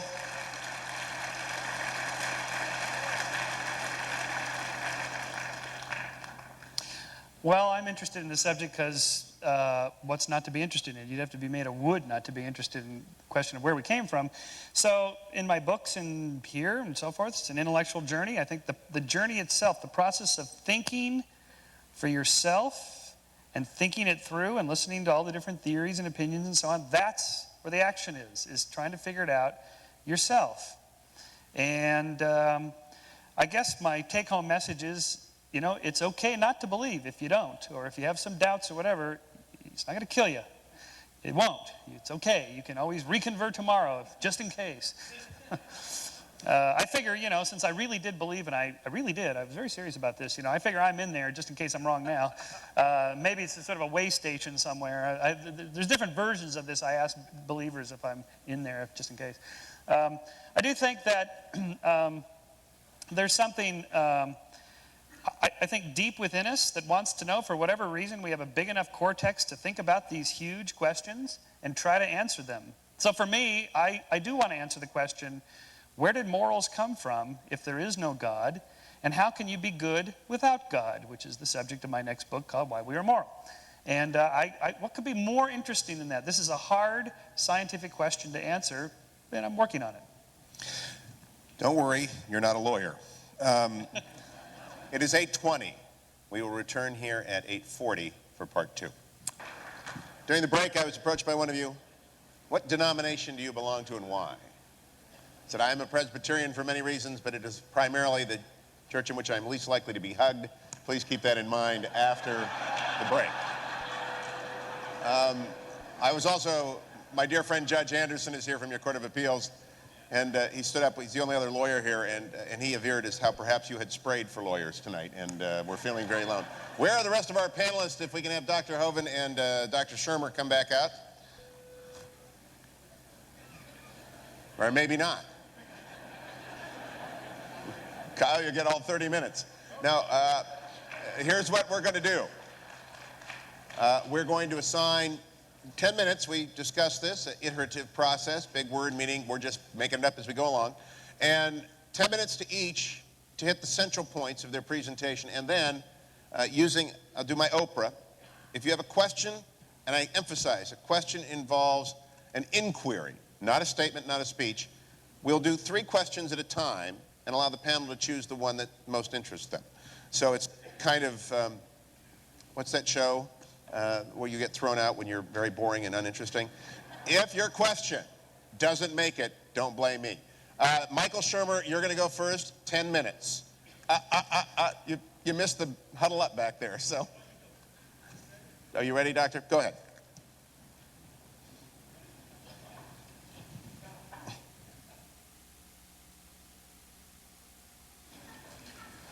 There, did I get it on? Okay. All right. Yes, sir. Well, these could go forever. Let me just share with you a few of the things that are typically used to support the evolution theory and how they've simply been proven wrong. It was mentioned tonight, I didn't get time to type. I type about 9 words a minute, so I didn't get time to get it down, but about there's evidence for this evolution that, that we have evolved from some other type of creature. All the evidence that I'm aware of, and I taught biology for 15 years, all the evidence that's used to support this theory has been proven wrong. And I think these lies ought to be torn out of our textbook, okay? If you have evidence for your theory, show me, okay? Now, this textbook says the humans have an appendix that is vestigial. You don't need it anymore. Well, that's simply a lie. You need your appendix as part of your immune system. Now, if your appendix is taken out, you can still live, but you got a much better chance of getting quite a few diseases, okay? The appendix is part of the immune system, and the fact that you can live without it is meaningless. You can live without both your legs and both your arms and both your eyes and both your ears also. Okay, that doesn't prove you don't need it. When you take it out, you got a better chance of getting all sorts of diseases. We covered that in video 4. This textbook says the whale has a vestigial pelvis. Many organisms retain traces of their evolutionary history. For example, the whale retains pelvic and leg bones as useless vestiges. This is a lie. Andrew Carnegie founded the group called the National Center for Science Education. He was a strong believer in evolution, and he applied it to the business world. The strongest survive. You wipe out the competition. Andrew Carnegie funded the National Center for Science Education. National Center, yeah, all 4 of them in this little storefront building, the National Center. They say, Bossy evolved to blowhole. The whale evolved from a cow. That's what they teach. This one says, whales have a vestigial pelvis and leg bone that serve no purpose. Whales have hind limb bones that have no function. Just imagine whales walking around, it's true. Well, these are the bones they're talking about right there. Just imagine the whale walking around. The whale's pelvis has no apparent function. This is in textbooks all over the world, okay? The whale's pelvis is evidence of its evolution from 4-legged land-dwelling mammals. This is simply a lie, okay? Those little bones hold certain muscles that allow the whales to reproduce. This has nothing to do with the whale walking on land. It has to do with getting more baby whales. Tear that page out of the book, please. I have in my museum in Pensacola, Florida, a 15.5-foot skin from an albino python. Down at the south end of that python, you'll see it has 2 little tiny claws, one here and one here. These claws are attached to little tiny bones. They go up inside the snake's body. 15.5-foot snake with bones about 2.5 inches long. This textbook says this python has reduced hind legs, rudimentary hind legs of a python snake. This is baloney, okay? Those little claws are part of the snake's mating apparatus. They don't have any arms. They can't hang on. They don't have a voice box. They can't say, scoot over, honey. This has nothing to do. This one says, humans have a tailbone that is of no apparent use. I did a debate in North Alabama against the president of the North Alabama Atheist Association. He said, we've got proof for evolution. Humans have a tailbone they no longer need. I said, Mr. Patterson, I taught biology and anatomy. I happen to know there are 9 little muscles that attach to the tailbone, without which you cannot perform some valuable functions. I won't tell you what they all are, but trust me, you need those muscles. I said, now, if you think the tailbone is vestigial, then I will pay to have yours removed. Bend over. This textbook says, the coccyx is a small bone at the end of the human vertebral column. It has no present function and is thought to be the remainder of bones that once occupied the long tail of a tree-living ancestor. This is a lie, okay? You could use a tailbone if you had one. Okay, the tailbone is not vestigial. There are no vestigial organs, and if there were, that would be the opposite of evolution. That's losing, not gaining. This textbook says humans evolved from an ape-like ancestor. Every one of these along the way has been proven wrong. And once again, even if you could find fossils that we couldn't prove what they were, that wouldn't be evidence for evolution. You don't know those bones had any kids. So what about these cavemen? I mean, can an ape-like creature turn to a human? World's most wanted caveman. We could spend 6 days on this one. Every one of the so-called cavemen has been proven wrong. They're simply not correct, and they should be taken out of the book. This 2001 textbook says the horse evolved from a four-toed ancestor. This has been proven wrong years ago. Back in 1950, G.G. Simpson said, he was a famous evolutionist, many examples such as the evolution of the horse family have been unintentionally falsified. The early classical evolutionary tree of the horse was all wrong. 1951, this has been proven wrong 50 years ago. Get that out of the book, okay? It's not true. He said it never happened in nature. Similar, humans and fish embryos resemble each other because humans and fish share a common ancestor. This idea that the human has gill slits is taught in textbooks all over the world. Let's see, the presence of fish-like structures shows that these animals have evolved from fish and share the basic pattern of fish development. It said it has gills like a fish. This is used in textbooks all over. Those are not gill slits. Those folds of skin develop into bones in the ear and glands in the throat. They never have anything to do with breathing. I've seen people with 5 or 6 chins, and they cannot breathe through any of them but the top one, okay? Ernst Haeckel made up this entire stupid idea after he read Darwin's book in 1860. He was an embryology professor in Germany, so he took a drawing of a dog and a human embryo, and he changed them and made them look alike. He lied deliberately to his people that were listening to him. He made giant charts of his fake drawings, traveled all over Germany, and converted the Germans to believing in evolution with his fake drawings. Now, on top are his drawings. Underneath are actual photographs of those creatures. Either he's a real lousy artist or he's a liar. Well, it turns out he's a liar. His own university convicted him of fraud. He said, I should feel condemned, except all the other biologists lie, so it's okay for me to lie. This biogenetic law is as dead as a doornail. It's not true. Take it out of the book. But guess what? It's still used in textbooks all over the world, including in this county. They're still teaching it. Proven wrong in 1875, and they're still teaching it all over the world. Now look, if you have some evidence for evolution, then please show me. We've been offering $250,000 for evidence for evolution for 10 years now. All they have to support their theory are lies, things that have been proven wrong a long time ago. We do spend 3 hours on videotape number 4, and I'm going to cover some of this tomorrow. Some of the lies in the textbooks. They say this, a similar structure proves a common ancestor. The bones in the different arms of these animals develop from different genes on the chromosome. They're not homologous structures. And the similarity could prove they have a common designer just as easily. This is a chart showing how the atheists think the different states are treating the subject of evolution. They think the folks in Minnesota are doing a wonderful job of teaching evolution. You ought to be ashamed of yourself. You ought to get red like Florida. We're doing a lousy job. Yay, Florida. Richard Dawkins said, it's absolutely safe to say if you meet someone who claims not to believe in evolution, that person is ignorant, stupid, or insane, or wicked. Well, he's real open-minded, isn't he? Evolution's not a fact. It's not even a good theory. Evolution's a religious hypothesis. People believe that the animals changed. Nobody's ever seen a dog produce a non-dog. Now, I think 2 things. Number 1, the lies should be taken out of the books, period. Don't lie to the kids. And then I think you'll find there simply is no evidence to support this evolution hypothesis, okay? And that's their problem. If you don't have any evidence for your theory, I'm sorry. I mentioned in a debate one time about 30 different lies in the textbooks, and this one professor said, Hovind, you want to take all these lies out of the books, and I got a question for you. What are you going to replace it with?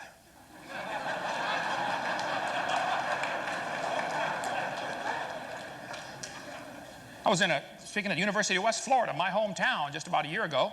One professor got up in the audience during Q&A time, and he said, Hovind, you mentioned tonight we should tear the pages out of the book. He said, I don't think we should deface textbooks.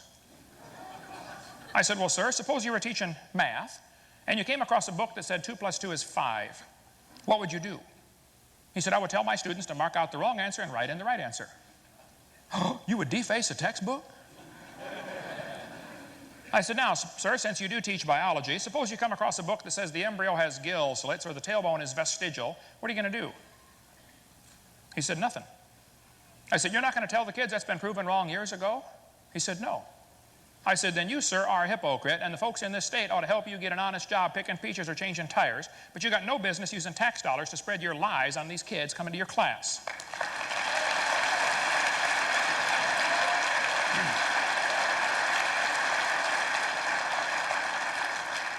Thomas Huxley was called Darwin's bulldog. He really promoted Darwin. His grandson, Julius Huxley, said, I suppose the reason we leapt at the origin of species, the reason we believed in evolution, was the idea of God interfered with our sexual mores.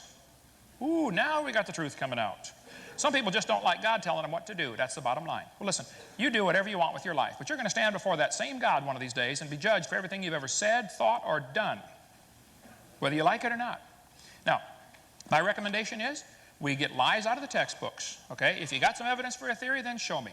But the evolution theory is hiding behind a bunch of lies. That's all there are to support it. And I am on a crusade, one-man crusade if necessary, but I'm going to die trying to get honesty in our schools and get the kids to quit being lied to. I think the purpose behind all this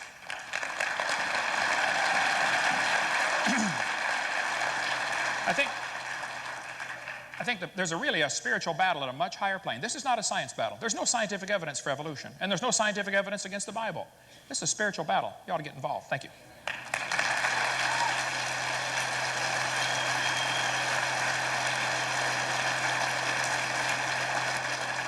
Kyle Frazier. Testing, testing. Okay, just making sure I'm with you. Hugh, just to show how poor I am at paying attention, would you remind me what the agenda is here now? Are we on for 10 minutes and then a question and answer and no closing? Okay. In that case, I'm going to be reading my closing now. It may not have the same effect as it would then, but I believe it will carry over. And my conclusion is this, and I'm going to be sharing the parable of the wall. When I found out I was going to be doing this debate this evening, which was about the same time as we decided to bomb Iraq, it struck me that discussions like this need to influence us differently than to come to a point where we're slinging mud, where we're treating people prejudicially, to where we are not looking at truth in the way that we should look at truth. And so I'm going to share with you the parable of the wall. This is the story of three orphaned boys. Defend, discover, and discern. One day, these three took a walk in the forest behind their orphanage and discovered the most remarkable thing, a beautifully built brick wall. Curious about it, they decided to look it over and found that there was only one simple clue about the purpose and the creator of the wall, a note sitting atop the wall that read, Day 1, gather materials. Day 2, level area. Day 3, pour footing. Day 4, did I say day 4? No. Day 4, build wall. I'll be back soon, love, Father. The discovery created a great deal of excitement with each boy reacting to the discovery in a manner typical with his personality. This is amazing, insisted Defend. Our father has left us a monument to remember him by. No, said Discover, don't be silly. We don't know if there is any connection between the note and the one who built the wall, or if the one who did is our father. In fact, we don't even know if we have the same father. Moreover, I think it's more of an accident than a tribute. What is the purpose of a single wall? It must be the start of something more significant. Discern, trying to moderate the confusion, suggested that this could be the most significant find in their lives, but said he wanted more proof. It is an excellent wall. We know nothing of our father, whether he was a wall builder, whether we are his offspring, and what is the purpose of this wall. That is all Defend and Discover needed. They decided and started a passionate search for the evidence of their point. Defend decided to pour himself into studying the note. The following years, he read the note repeatedly, looking for clues that would indicate that the one who wrote the note actually built the wall. He found that the wall building steps were accurate. The conclusion, no other option than the builder of the note and the writer were the same person. Being convinced of this, he then set out to prove that his father would be capable of building the wall. He went to public records and found that his father was strong and intelligent and caring. In addition, he spent much of his available time reading every word written about his father. Discover, on the other hand, decides to pour himself into this study of walls. Surely, the better one knows walls, the better one will know wall builders. He studies architectural, engineering, and masonry. In the end, he is a world expert. By this time, he decides to reread the note, reconsider the note in light of what he learns of walls, and finds that there is nothing about the note that necessitates it being built by his father. That's all Defend. For his part, Discern tries to keep in touch with his brothers, Defend and Discover. However, the passion of each makes it harder and harder to spend time with them. In addition, he notices that each has become more and more passionate about his position, and it is now impossible to talk with them without hearing about all their expertise. Discern decides to arrange a meeting between the brothers, reestablish their brotherhood. The meeting, while well-intentioned, quickly dissolves into a shouting match. Defend started with the assurance that his knowledge of the note builder is so intimate, he is convinced that the wall is built by him. In fact, he concludes to him the most important message is that it is the most powerful wall builder ever. Discover followed with the details about information about walls. Walls are wonderful, he agreed, and nothing about this particular wall says that it had to be made by the Father. To me, the most important thing is that given enough time, practically anyone could have built this wall. Ridiculous, retorts Defend. Fathers as skilled as ours could not only build a wall of perfect, but made it in 4 days, just like the note said. He is not a typical father, and this is no typical wall. My father and your father are clearly not the same. Discern, thinking he can find blind spots in each brother, tries to build a bridge, saying, perhaps each of you were not so close to what the others learned, you might find common ground, but quickly finds neither brother respects his attempt at neutrality. Defend claims he is ignorant of the Father, and Discern claims he is ignorant about walls. Sadly, the brothers part ways and remain distant for the years to follow. I'm sorry I'm having to read this. This is really only the second time I've gone over this since I wrote it, so please be patient with me. Amazingly, one day, each receives a letter from the trustee of the father's estate. The father has been discovered. He will be reading of the will. Each of the boys is an heir. They gather at the attorney's office and in the excitement of the moment forget their differences. They embrace and apologize for being so distant. After all, if they are heirs, they are brothers too. At the appropriate time, the trustee opens the letter and slowly reads. To my 3 sons, Defend, Discover, and Discern, I leave all my earthly possessions. May they manage them with care and wisdom and with the brotherhood they learned by working together to finish the small brick clubhouse I started for them on the back of my property. May the love I have shown them cause them to love one another. You see, the Father wanted to build brothers and not walls. That's my 10 minutes.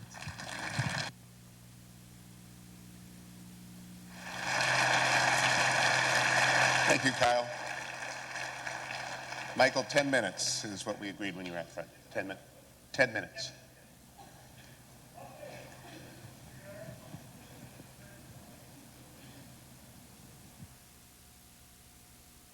Okay, how's that? Oh, how we doing up there in the balcony? Yay! Wow. All right, I want to do 2 things in my 10 minutes, 5 each. Addressing some of the claims by Dr. Hovind that scientists are liars and they knowingly lie to students and perpetrate lies in textbooks. Have I characterized that correctly? So the question is this true? Is this actually true? Are some scientists liars and they perpetrate lies, knowingly lying to people? Is this really true? The answer is no, it's not. Mistakes are made, as all humans do. You're the ones that talk about sin and so forth. Mistakes are perpetrated quite by accident, and usually, in fact, all of the examples that Dr. Hovind gave, and that's only a handful. There's lots more mistakes that get published in textbooks. All of them, without exception, I haven't found one, was discovered by other scientists, not by creationists. The scientists themselves nail each other on these things. That's one of the beautiful self-correcting natures of science. In terms of like Haeckel's famous embryological drawings, he was nailed in his own time for this. Then how did it end up in textbooks? You will never find any of the examples that Dr. Hovind gave in scientific papers or monographs or professional books by scientists for other professionals. Then how is it these things survive in textbooks? The problem is not of science. The problem is textbook publishing. And the problem is not just science, it's in all the sciences. It's in history books. It's in all textbooks. The reason is because, well, this is a whole other issue, but it has nothing to do with science. It has to do with textbook publishers and just sort of not checking their facts, or they hire fact checkers that are not qualified to do this. It's a serious problem, but it's an educational problem, not a scientific one. When the errors are discovered, they are taken out. You won't find Haeckel's drawings anywhere in modern textbooks published in the last few years. You won't find it anymore, along with any of the other errors he brought up. And in any case, the point is that this is what scientists do. And frankly, I resent the use of the word liar. I think it's a low blow. I think it's a rhetorical, sneaky trick on the part of a propagandist not a man interested in science and truth. The second half, I'm going to turn on the PowerPoint here. I just want to make a few words, say a few words about religion and just plant this little seed. Because we're being told by Dr. Hovind in particular that the Christian story in particular is absolutely true in its veracity and has scientific evidence to support it. I believe that. One of the things that led me away from belief in that was the realization that these stories are not original to Christian stories or to the Bible. For example, in the 1st century AD, living in Asia Minor, there was a man named Apollonius of Tyana. His followers claimed he was the Son of God, that he was able to walk through closed doors, heal the sick, cast out demons, and raise a dead girl back to life. He was accused of witchcraft, sent to Rome before the count, was jailed but escaped. After he died, his followers claimed he appeared to them and then ascended to heaven. This is a classic story. It's the Osiris story. It's the destruction, redemption, flood myth that I told you about. It's the starting over, this 3 days and coming back. This is found in lots of cultures. It's not original to the Christian story. Next slide. You see, in fact, the evidence that God and religion, if I'm going to say something positive, then where does the concept of God come from? It's humanly constructed. I mean, how many of you, we had a show of hands, or we had everybody stand up that believe in God. How many of you believe in Zeus? Okay, so you're Zeus atheists. We had one hand up here. Okay, all right, well, God bless you, or whoever. So you're all Zeus atheists. In fact, there's been roughly 10,000 different gods and 10,000 different religions in the last 10,000 years, rough order of magnitude. I contend that all of you are atheists for 9,999 of those gods. The only difference between me and you is just that one other God. That's it. That's the only difference. Next slide. So, for example, there's lots of creation myths. There's lots of them. Which of these, Dr. Hovind, should we teach in public schools or in any schools? The no creation story from India, the slain monster creation story from Sumeria, Babylonia, the primordial parents creation stories from the Zuni Indians, the cosmic egg creation story from Japan. The world was created from an egg, from primordial parents, from a slain monster. The spoken edict creation story from the Mayans, Egyptians, and Hebrews. The world sprang into being at the command of a god. This one's yours. The sea creation stories. The world was created out of the sea or water, oceans, lakes, something like that. Next slide. In fact, flood myths are culturally constructed. We know over the last roughly 2,000 to 1,800 years before Christ, the famous Babylonian Epic of Gilgamesh. This predates the Noachian flood story. Flood stories are common to cultures that live on bodies of water that flood. Now, does this make your flood story false? My contention is that to ask whether the flood actually happened or not is to miss the point of the story. You miss the point. All these stories, the point isn't whether they're true or not. The point is, what's the message behind it? So I would suggest you read the Bible in a different way. What are these stories trying to tell us? Really geological scientific knowledge? Really? Is that what they're trying to tell us? Or might there be something a little deeper in the message? Let's go to the next slide. There is evidence, in fact, that from brain research that you can stimulate certain parts of the brain. People hear the voice of God. They see God. They hear angels. They talk to angels. You can stimulate different parts of the body. They have out-of-body experiences, near-death experiences. So the belief in God, the construction of religion, is social, cultural, psychological, and so forth. This doesn't mean it's absolutely not true. Maybe there's people that do this research that are believers claim that this is God's way of communicating with us. Okay, maybe. But let's not just be simplistic and say it's black and white, these people are liars, and we're right.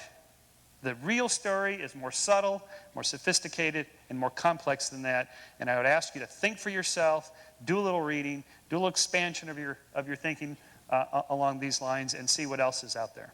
Thank you.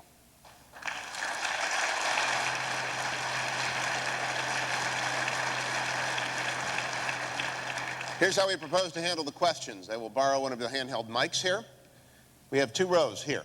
And please come and form up if you have a question for our panel. And as I said, we will take 3 questions at a time and allow our individuals to do.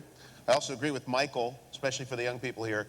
You must do your reading, especially Josephus and Tacitus, as the Romans recorded that there was a man named Jesus, and he was crucified in 33 AD. I just want to make sure that we do not confuse the myth of Gilgamesh with that. Just a little history, just a little history. Just the facts. Yeah, 3 in a row. Moderator, you're the moderator. You're not Just the supposed to facts. join in against me. I already have 3,000 people against me, Hugh. You're supposed to be neutral. I just like to bring No, facts no, into no, the no, thing. no. Just a question, no statements. One quick statement, Dr. Ah. Sherman, I am on your side. Okay, quick question.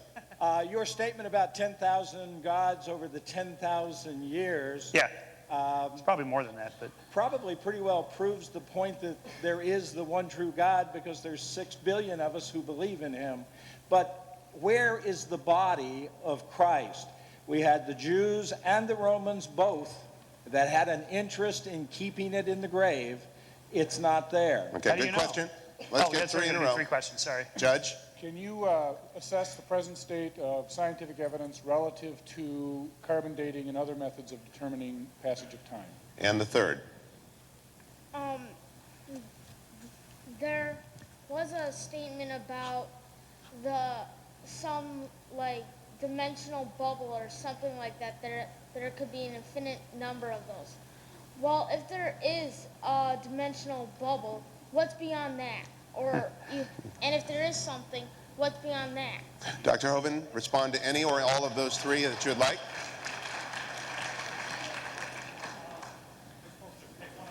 Whatever you'd like. Okay, did I get my mic on? Okay. The body of Christ, of course, you're very right, had many people had an interest in making sure that was never seen. They actually sealed the tomb and put a guard there. I think that it's very evident that Jesus did rise from the dead. There were well over 500 witnesses.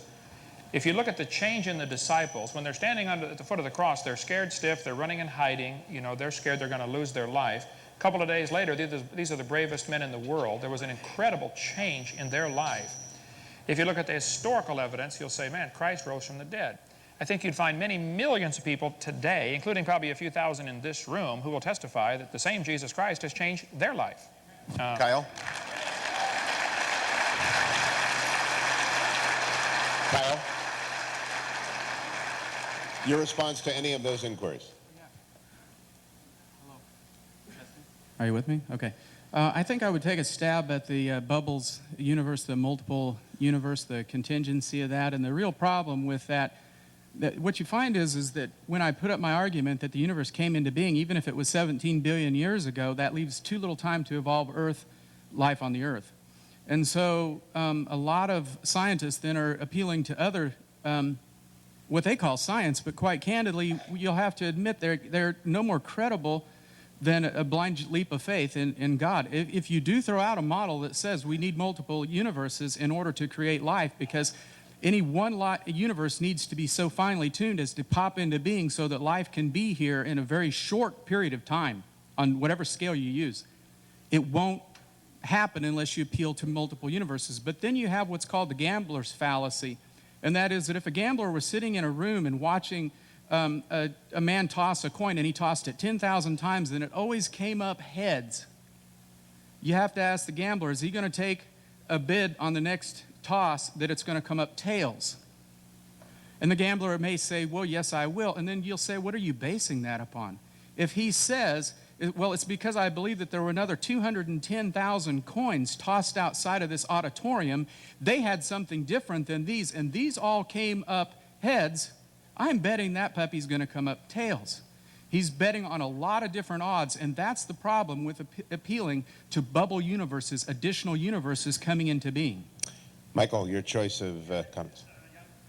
Are we on here yet? Okay, I think is this the young man here that asked the question? No, he sat down. Oh, it's a great question. It's, gosh, if my 11-year-old asked that, this would be wonderful. Your brain is engaged. Because that is one of the hard problems. But the problem exists whether you have one universe expanding or multiple universes or even if there's a God. You just simply ask, well, what's beyond that? And we have the capacity to ask that, but we can't really answer it because in a way, the universe, when it's expanding, when the universe began and it's expanding, it's not expanding into anything. It is the space and time as it expands. It is everything. You can't even ask the question. It's like asking what's north of the North Pole. It's a nonsensical question. It's unfortunate, but it's true it's true if you're a theist too. What's beyond God? Who made God? These are infinite kind of questions that we can't really ask. And on the Christ body thing, and people, gave their lives. I'm always amazed by this argument that the Christians use. I mean, look at Marshall Applewhite. He convinced 39 hardcore disciples to take their lives to go to the UFO behind Jupiter by committing suicide. Jim Jones got 900 people to kill themselves, and so on. Followers do this. They're true believers. That's Michael, what true believers do. Carbon dating? The carbon dating was the... there are error bars in the carbon dating. It varies maybe about 10 to 12% on any given date, but it's fairly accurate. They've gotten much better at it now. You can use smaller samples. It's pretty accurate. Dr. Hovind? On carbon dating? Carbon dating. I think it's ridiculous. I think it was invented in 1950 with Willard Libby, University of Chicago, got a Nobel Prize for it, moved on to Stanford University. Way before that, in 1830, the geologic column was developed. Really, the way they tell the age of things is by which position they are in the geologic column. They date the fossils by which layer they come from. Then they turn around and date the layers by which type of fossils are found in them. Circular reasoning. We'll cover that tomorrow in the seminar if you want to come. All right, good enough. 3 questions. Question mostly for Mr. Shermer, but for all three. What is your greatest motivation for being here, and what do you fear if you wouldn't have shown up today? Okay. Me? Yeah.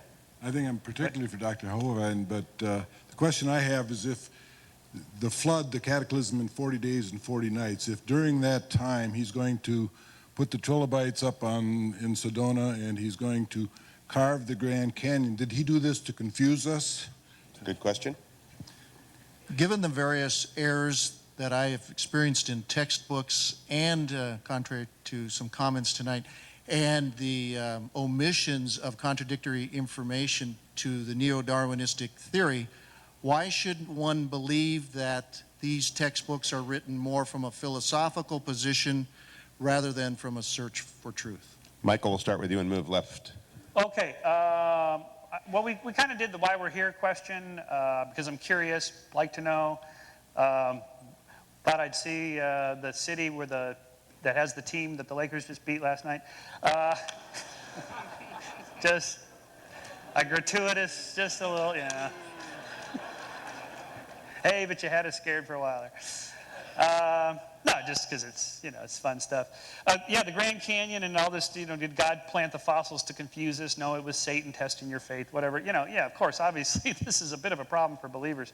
What do you make of all this evidence? Errors and omissions in textbooks, I kind of addressed that in my first part of my 10-minute thing. This is a problem, again, not for science. It's a problem for textbook publishing. Scientists weed these things out. You don't see these errors. They get weeded out very quickly. It's the scientists themselves. If you go to an evolution conference, you're not going to find universal agreement about stuff. You should see these guys going at it. They have all kinds of great battles within evolutionary science. It's really a delight to see. It's nothing like what you think it is. As outsiders, you've never been to an evolution conference. Oh, they must have this sort of uniform religion-like agreement and everything. They don't. They fight over all kinds of things. All right, Kyle? I guess there was applause, but not very much. So you're going to have to do better next time. Go ahead. Sorry. What were the questions again, please? Okay, why you're here, Grand Canyon, and errors and omissions. Okay. Any one of them. Yeah. Why anybody's here? That was specifically for you. Yeah, Errors and omissions. I think I'm going to have to take a view that goes kind of with Michael's, and that is that you see that knowledge is a construction, that it's a product, that it's a moving target, it's constantly growing. This year, science is going to be something completely different in 200 years. We're going to look back and, I wish I'd put it up there, Jimi Hendrix and bell jeans, or blue jeans, or bell-bottom pants and beads and stuff at an afro. Knowledge grows, just like we change in time. That's why I aim for some universals. I don't just say that nature reveals all of truth, that nature, as corrected or understood through the Bible, reveals the truth. So we don't have a complete handle on this. Our textbooks are always going to have errors in them, and we're just going to have to live with that. Dr. Hovind? I will choose the question, did God deceive us with the Grand Canyon in that Michael Schimmer's statement that this is a problem for believers. If you built a dam across Grand Canyon, put that projector off there if you would, a huge lake would form. These red lines indicate what's called the snow line. Grand Canyon, 200 miles, cut across from the upper right to the lower left. Grand Canyon, the river enters the canyon at 2,800 feet above sea level. The top of the ridge is 7,000 or 8,000 feet above sea level. So, some things to consider about Grand Canyon. Number one, the top is higher than the bottom. Number two, the river only runs through the bottom. Number three, the top is higher than where the river enters the canyon by 4,000 feet. Number four, rivers don't flow uphill. There is no possible way that river made that canyon. Grand Canyon is quite obviously a washed-out spillway from a couple of big lakes called Grand Lake and Hopi Lake. The lakes are gone. The beach is still there. No, God didn't deceive us. I think he left behind incredible evidence that there was a flood, which indicates he judged this world, and he's going to judge it again, whether you like it or not. Thank you, Doctor.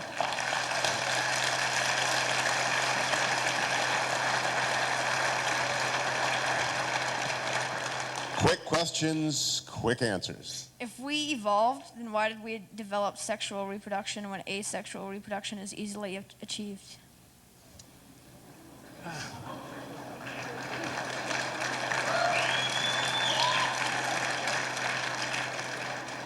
Dr. Sherman, I appreciate you explaining that just because we don't find a natural explanation to things, that doesn't mean that there's a divine explanation. But aren't you asking us to accept a theory where we see that goes against what we normally see in nature, that natural systems don't build things up gradually, but break things down? And in addition, we don't have one example, if it did happen, we don't have one example of an organism or an organ or even an organelle of how it formed in a step-by-step fashion. Very good. Third one. Dr. Shermer, if you want us to look at the Bible in a different way and see the meaning behind the story, tell me, what do you think is the meaning behind Jesus when he says, I am the way and the truth and the life. No man comes to the Father but by me. All right, we'll start with Dr. Shermer. Move to the left again. Okay.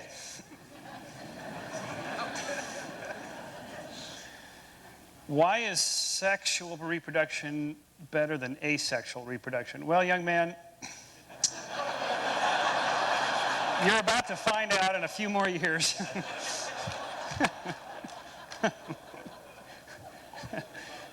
There's more jokes in there somewhere. I think there was some crusty old biology professor who asked his students who invented asexual reproduction. They said, your wife. And anyway, it's... We'll be here all week. It's a simple explanation in the sense that sexual reproduction produces variation and natural selection operates on variation. That's what generates change in biology. In terms of natural, second law of thermodynamics, things run down in nature. How is it you guys can say things get more complex? Because you put energy into the system. The sun generates energy into the system that creates complex systems out of simple systems and so on. You put the burger in the microwave, it heats up and that kind of thing. As for what Jesus meant when he said, I am the way and the truth and the life, and so forth, well, he meant that he is the Savior. He meant that he is the guy you should follow. That's what all proselytizers do. That's what all cult leaders do. They have to do that. That's what they do. Kyle? The difference between a religion and a cult is about 100 years. Well, when we have to look at truth, we have to realize if you took 10,000 people who founded religions and you were to pick from one of them, Michael, my question is, which one are you going to pick? And that's why when we take a look at the scriptural sciences and how they confirm these things, we have to look at, does the one then who said, I am the way, the truth, and the life, does he say that in a context of a true book that was, that not only recorded the events that he did, but recorded these claims that we've made about the expansion of the universe, its sudden beginning, and entropy in the universe? I believe that Jesus is capable of validating one particular religion out of the 10,000 by standing behind the truth in the scriptures. Dr. Hovind. I think Michael Schimmer's answer to the sexual reproduction was definitely not an answer at all.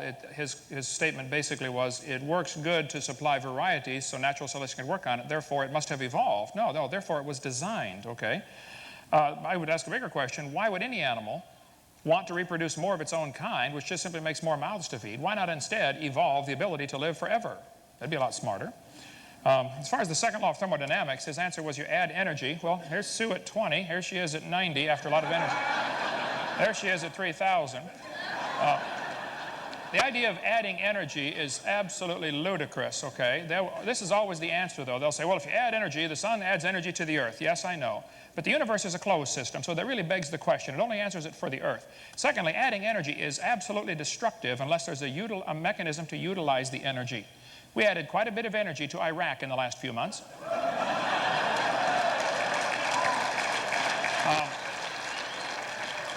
The Japanese added energy to Pearl Harbor. We added energy to a couple of their cities. Didn't organize a thing, okay?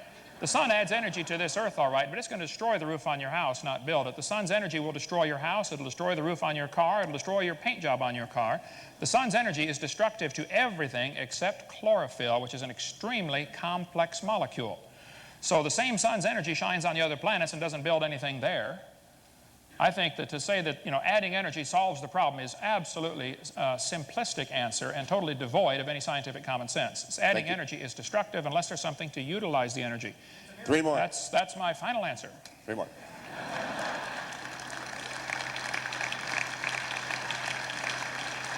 If God didn't create the world by his knowledge, then where did things learn to do what they do? And where did knowledge come from?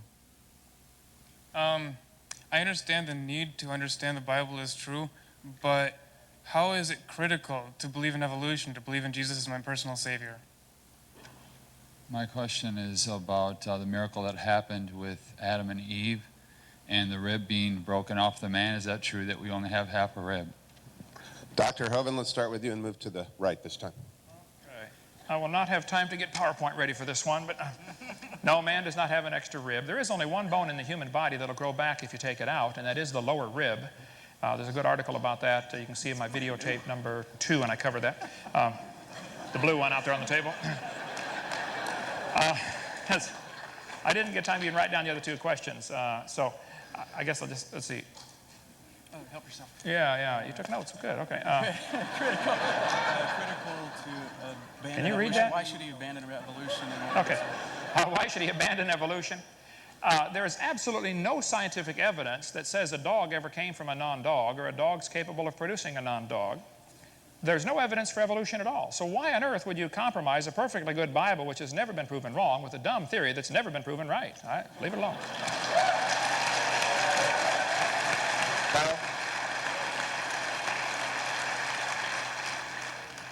I don't know that I clearly understood the question, and somebody is going to have to clarify it for us. What does it mean? Where did people learn, or how do we learn? Knowledge? If knowledge is a construct, where did it come from? Well, I mean, you just have to, all you have to do is watch a baby grow from the crib to manhood. You start out with nothing. It used to be John Locke, I guess, we took when we took the concept of tabula rasa. You start out with a blank slate, you work your way upward. I don't know how else to say it. It's a construction. We start with nothing. Michael? Yeah, well, I have a book about this, and operators are standing by. Phone 1-800 and go to our webpage. We take credit cards. Right. Probably the less I say about Adam and Eve, the better. I think the knowledge learning question is an interesting one. We're not a blank slate. We're not born. We do have a human nature. I'm sorry. We're not born with knowledge. We don't completely learn all our knowledge. It's both. We're not a blank slate. We have like a moral sense, for example. I argue in my next book that we have moral sentiments, feelings of pride and shame and guilt and so forth that evolve. They're in our nature. It doesn't matter to me whether you think God put it there or evolution put it there. It doesn't matter. We have these moral sentiments. No different than, say, the feeling of hunger. You don't have to learn how to digest an apple. Your body has already learned it. Evolution taught it, or God, whatever. But it's in the body. It's in the genes. You don't have to learn that. So we're born with all kinds of things. Jealousy is an incredibly powerful emotion. You don't learn that emotion. You're born with that emotion, and it has very significant reasons for its existence there. So those are forms of knowledge that we're born with, and lots of others we learn. 3 more here and 3 more there, and then we will wrap up. My Bible says that God created the world in 7 days. Everybody on earth goes by this weekly cycle. Other than creation, where do we find our 7-day, where did the 7-day weekly cycle come from? Okay. Doctor, you said that there is no absolute capital T truth. Now, since you said this, I believe that you believe this. My question to you, are you absolutely sure?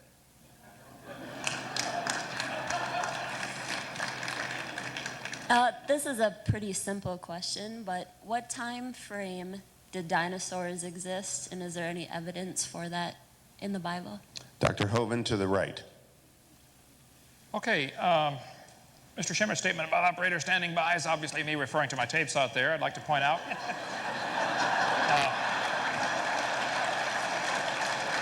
I would like to point out I've been doing this for 14 years. I've never copyrighted my material, ever. Anybody's very free to copy my tapes, send back the originals, and get their money back. I don't charge for my seminars. You find me any other evolutionist that does that. I want to see them, okay?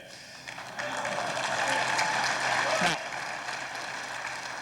where'd the 7-day week come from? I think the only answer is God created it in 6 days and he rested 1. I don't see any other answer to that. As far as dinosaurs, before the flood came, the Bible teaches that people used to live to be 900 years old. It's a simple biological fact that reptiles never stop growing. I think dinosaurs were giant reptiles that lived with Adam and Eve in the Garden of Eden. Noah took them on the ark, probably babies. Just be sure to get a pink one and a blue one. And then after the flood, people killed them, most of them. They were called dragons through most of history. The word dinosaur wasn't even made up till 1841. So for most of history, they're called dragons, and people killed them. And I think there could be a few stragglers still alive today, like Loch Ness Monster and the one that washed up in California. And you can see my video number 3 and get all that. Thank you. Kyle.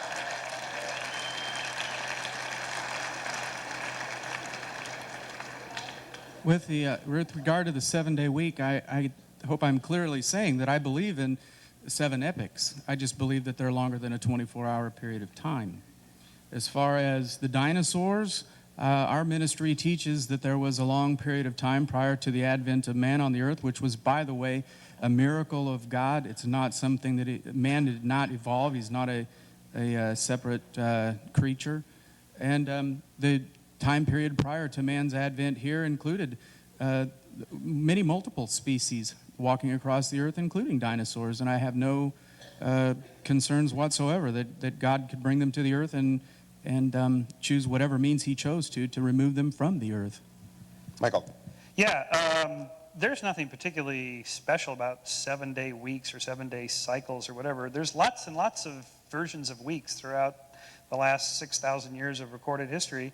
There's nothing sacred or special about 7 days. There's no 7-day biological cycle, for example. There's a 30-day, but I don't think that's biblical. Maybe it is. Am I certain that there are no certainties? Well, I'm not sure about that.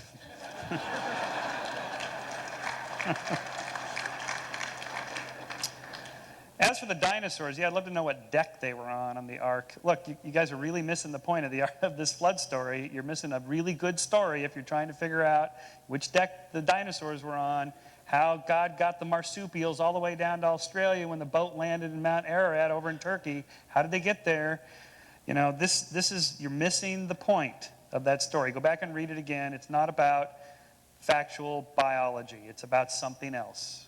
All right, the last 3. As a biologist, I'm very concerned about Dr. Hovind's misunderstanding of the principles of biological evolution. And since I can't make a statement, Dr. Shermer, can you explain to Dr. Hovind, there's 2 basic concepts that he isn't understanding. First of all, Getting close to the statement category. Okay, well, first of all, can you explain that mutation is not about getting better, it's about being advantageous to a changing environment. And from that, survival of the fittest is not what we're talking about. It's survival to reproduce. That would work for Jeopardy. That did. Okay. I wanted to thank the doctors for a great discussion. My question is for Dr. Hovind about the flood. You adhere to a literal time scale of 2400 BC for the flood, and yet we have secular history that shows major civilizations and languages before that, when the Tower of Babel had to happen after the flood in about 2100 BC, I think you adhere to. But we have cuneiform and hieroglyphics before that. How do you explain the discrepancy between the flood story and the secular history? And you get the Hi. I was hoping for a little bit more of an argument from, or hoping to hear more from old world creation. And I was wondering if you could comment on the scripture that says one day to God is like 1,000 years to man. Let's start with Kyle, go to Michael, and finish with Dr. Hovind. I think that does show us that to God, the time really isn't as significant of an issue. I think it also shows, you could even work that argument even further and say, well, which 24-hour day did God use? Because our time, 24 hours today, isn't the same as it was 7,000 years ago even. The rotation, the spin of the earth is going shorter. And so I also used to wonder, when I first started into this process of moving into the old earth paradigm, I used to think, well, what was it about light and day that caused God to need to be on some sort of a clock? I mean, and what if I mean, God forbid, if you'll excuse the expression, but what if he was off schedule? Would he have to, because it, after all, does imply that creation was a work, and after all, why did he rest at the end of it? And I know that this sounds a little bit crazy, and I don't want to throw it out to you as heresy, because it would be heresy if I said God was diminished in some way by what he did.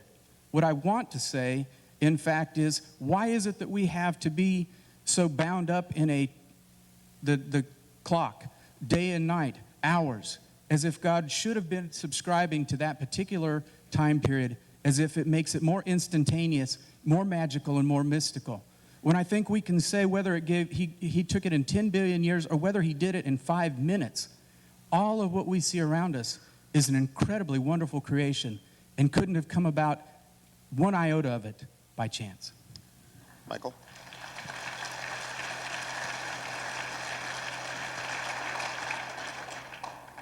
Michael Shermer? Me. Yep.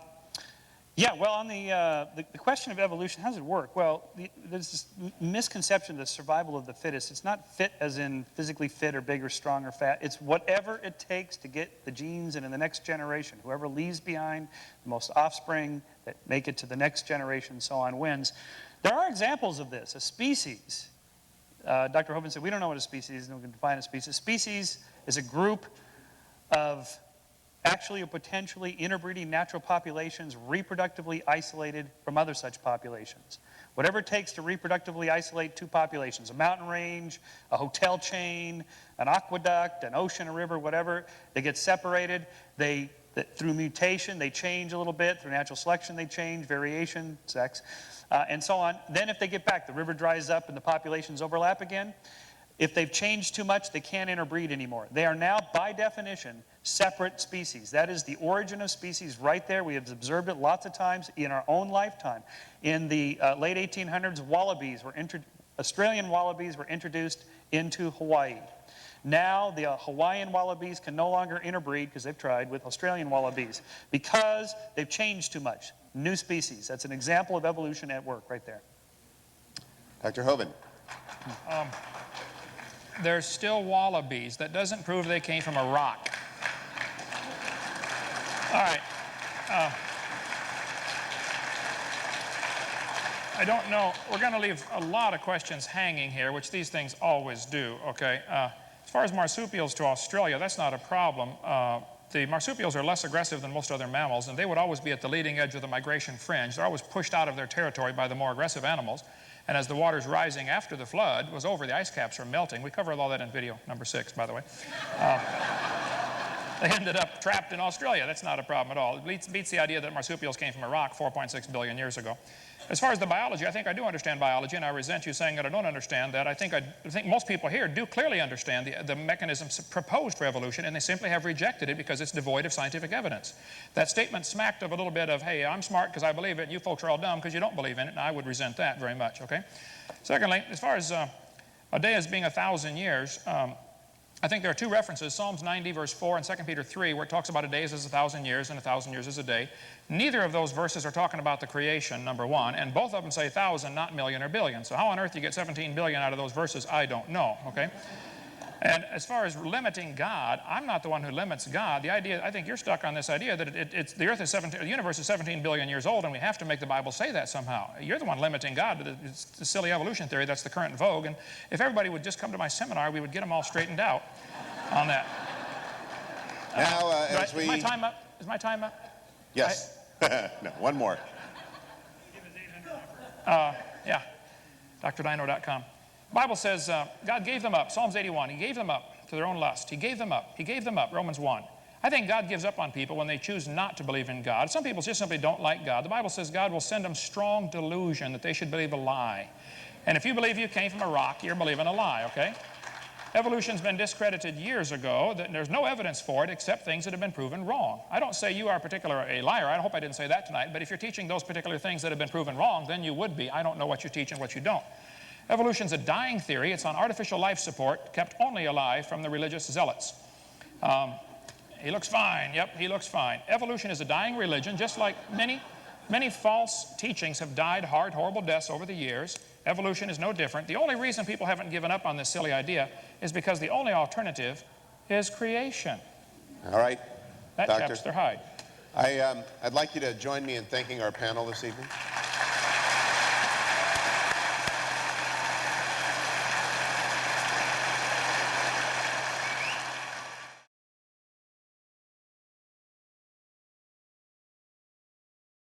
Heresy if I said God was diminished in some way by what he did. What I want to say, in fact, is why is it that we have to be so bound up in the clock, day and night, hours, as if God should have been subscribing to that particular time period, as if it makes it more instantaneous, more magical, and more mystical. When I think we can say whether he took it in 10 billion years or whether he did it in 5 minutes, all of what we see around us is an incredibly wonderful creation and couldn't have come about one iota of it by chance. Michael?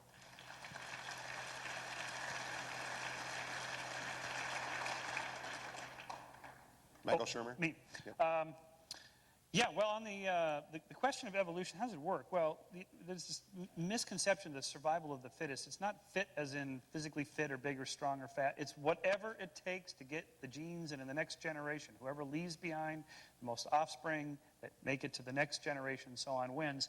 There are examples of this. A species, Dr. Hovind said, we don't know what a species is, and we can define a species. A species is a group of actually or potentially interbreeding natural populations reproductively isolated from other such populations.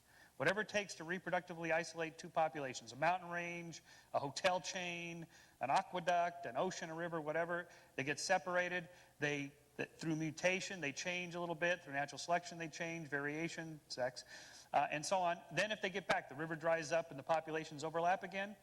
If they've changed too much, they can't interbreed anymore. They are now, by definition, separate species. That is the origin of species right there. We have observed it lots of times in our own lifetime.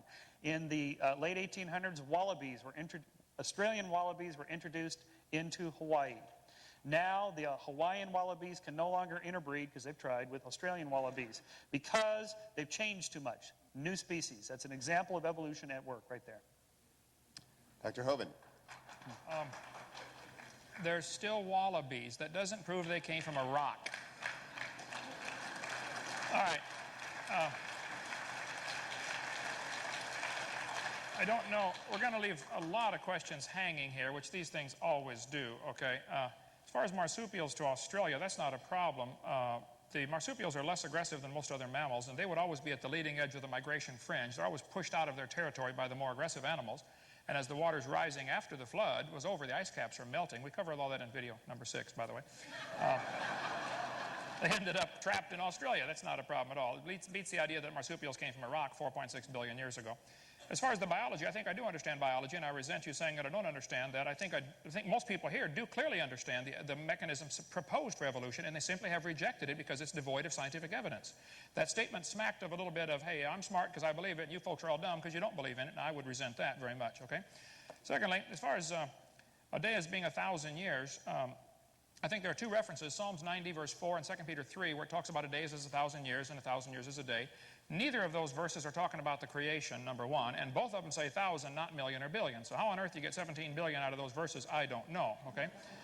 And as far as limiting God, I'm not the one who limits God. The idea, I think you're stuck on this idea that the earth is the universe is 17 billion years old, and we have to make the Bible say that somehow. You're the one limiting God. It's the silly evolution theory that's the current vogue. And if everybody would just come to my seminar, we would get them all straightened out on that.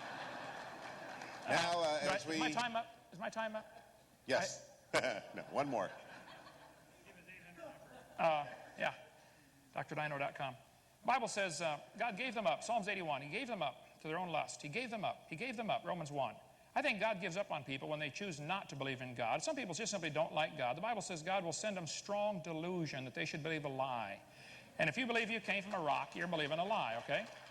Evolution's been discredited years ago. There's no evidence for it except things that have been proven wrong. I don't say you are a liar. I hope I didn't say that tonight. But if you're teaching those particular things that have been proven wrong, then you would be. I don't know what you teach and what you don't.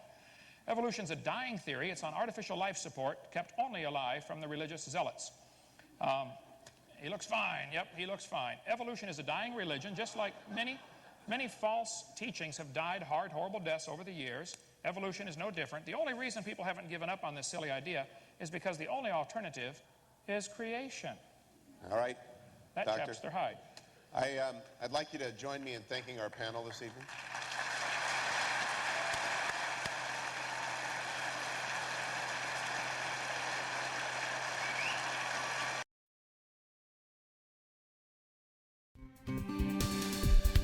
Do you want to know more about how to combat the godless theory of evolution?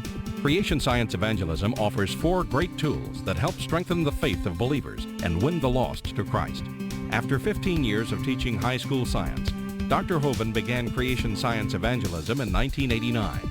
We are a ministry that is dedicated to providing tools which will help you combat the evolution philosophy that is destroying the faith of millions every year. The first tool Creation Science offers is their powerful, life-changing video series. Over the last 12 years, well over 1 million videotapes of Dr. Hovind's seminar have circled the globe. They are reaping a harvest of souls for the kingdom of Christ, as well as helping restore the faith of many thousands confused by the evolution propaganda to which they've been subjected. These videos are available in English, Russian, French, Spanish, Japanese, and sign language. The Age of the Earth, first of the 7-part series, teaches that God created the universe about 6,000 years ago in 6 literal days. Could this be true? Can it be scientifically proven that the Earth is not billions of years old? This tape gives solid scientific evidence that the Earth is young and that the Bible is scientifically accurate. How did the environment of the original creation differ from ours today? And how would this allow men to live over 900 years? Can Christians have a good explanation for the existence of dinosaurs? Could some dinosaurs still be alive today? These and many more questions are covered in the 2nd and 3rd part of the series. Evolution has permeated public school textbooks with false and fraudulent information. This video exposes nearly 30 lies commonly found in textbooks. Every public school student, teacher, and school board member needs to watch part 4 of this series. Find out if you have been lied to in your textbooks. Discover the terrible difference evolutionary beliefs have made in the past as well as in recent history in our video number 5. Dictators throughout time have used their evolution-based philosophies to rationalize their brutal actions. Learn how evolution propaganda is being used today to prepare people for the New World Order. This is just a taste of all the information the 17-hour seminar series has to offer. Also available are college courses that expand on the seminars in great detail. For those who can handle a more confrontational atmosphere, our debate series is just for you. I said, now, Mr. Patterson, if you think the tailbone is vestigial, I, Kent Hovind, will pay to have yours removed. Dr. Hovind has debated a wide range of atheists and evolutionists all over the country, and you're sure to find these 12 debates very exciting. These would be perfect to present to that scientifically minded person who likes to argue their point.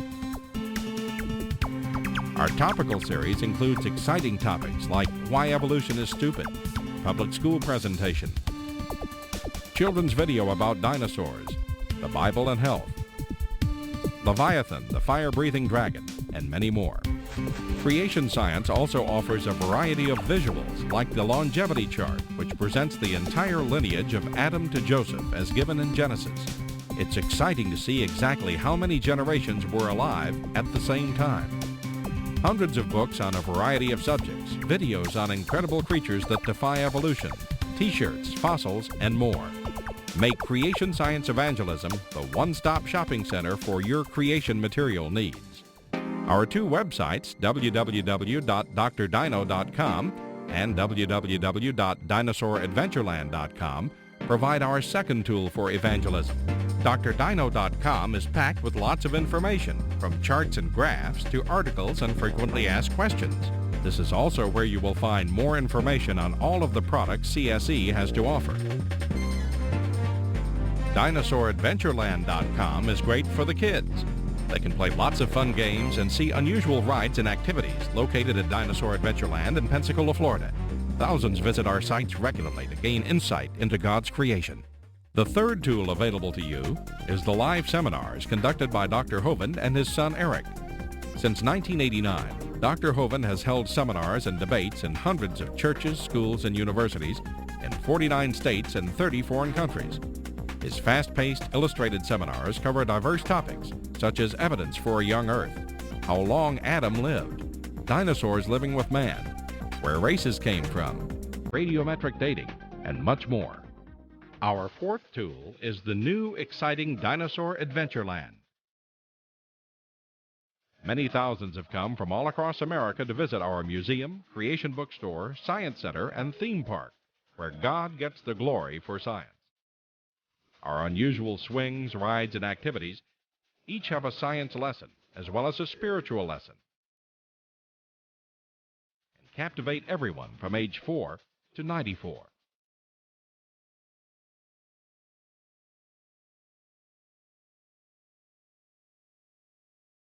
To order material, find out how to schedule a seminar at your church, or get more information about Dinosaur Adventureland, write to us at Creation Science Evangelism, 29 Cummings Road, Pensacola, Florida, 32503, or call us at 850-479-3466, or toll free in the U.S.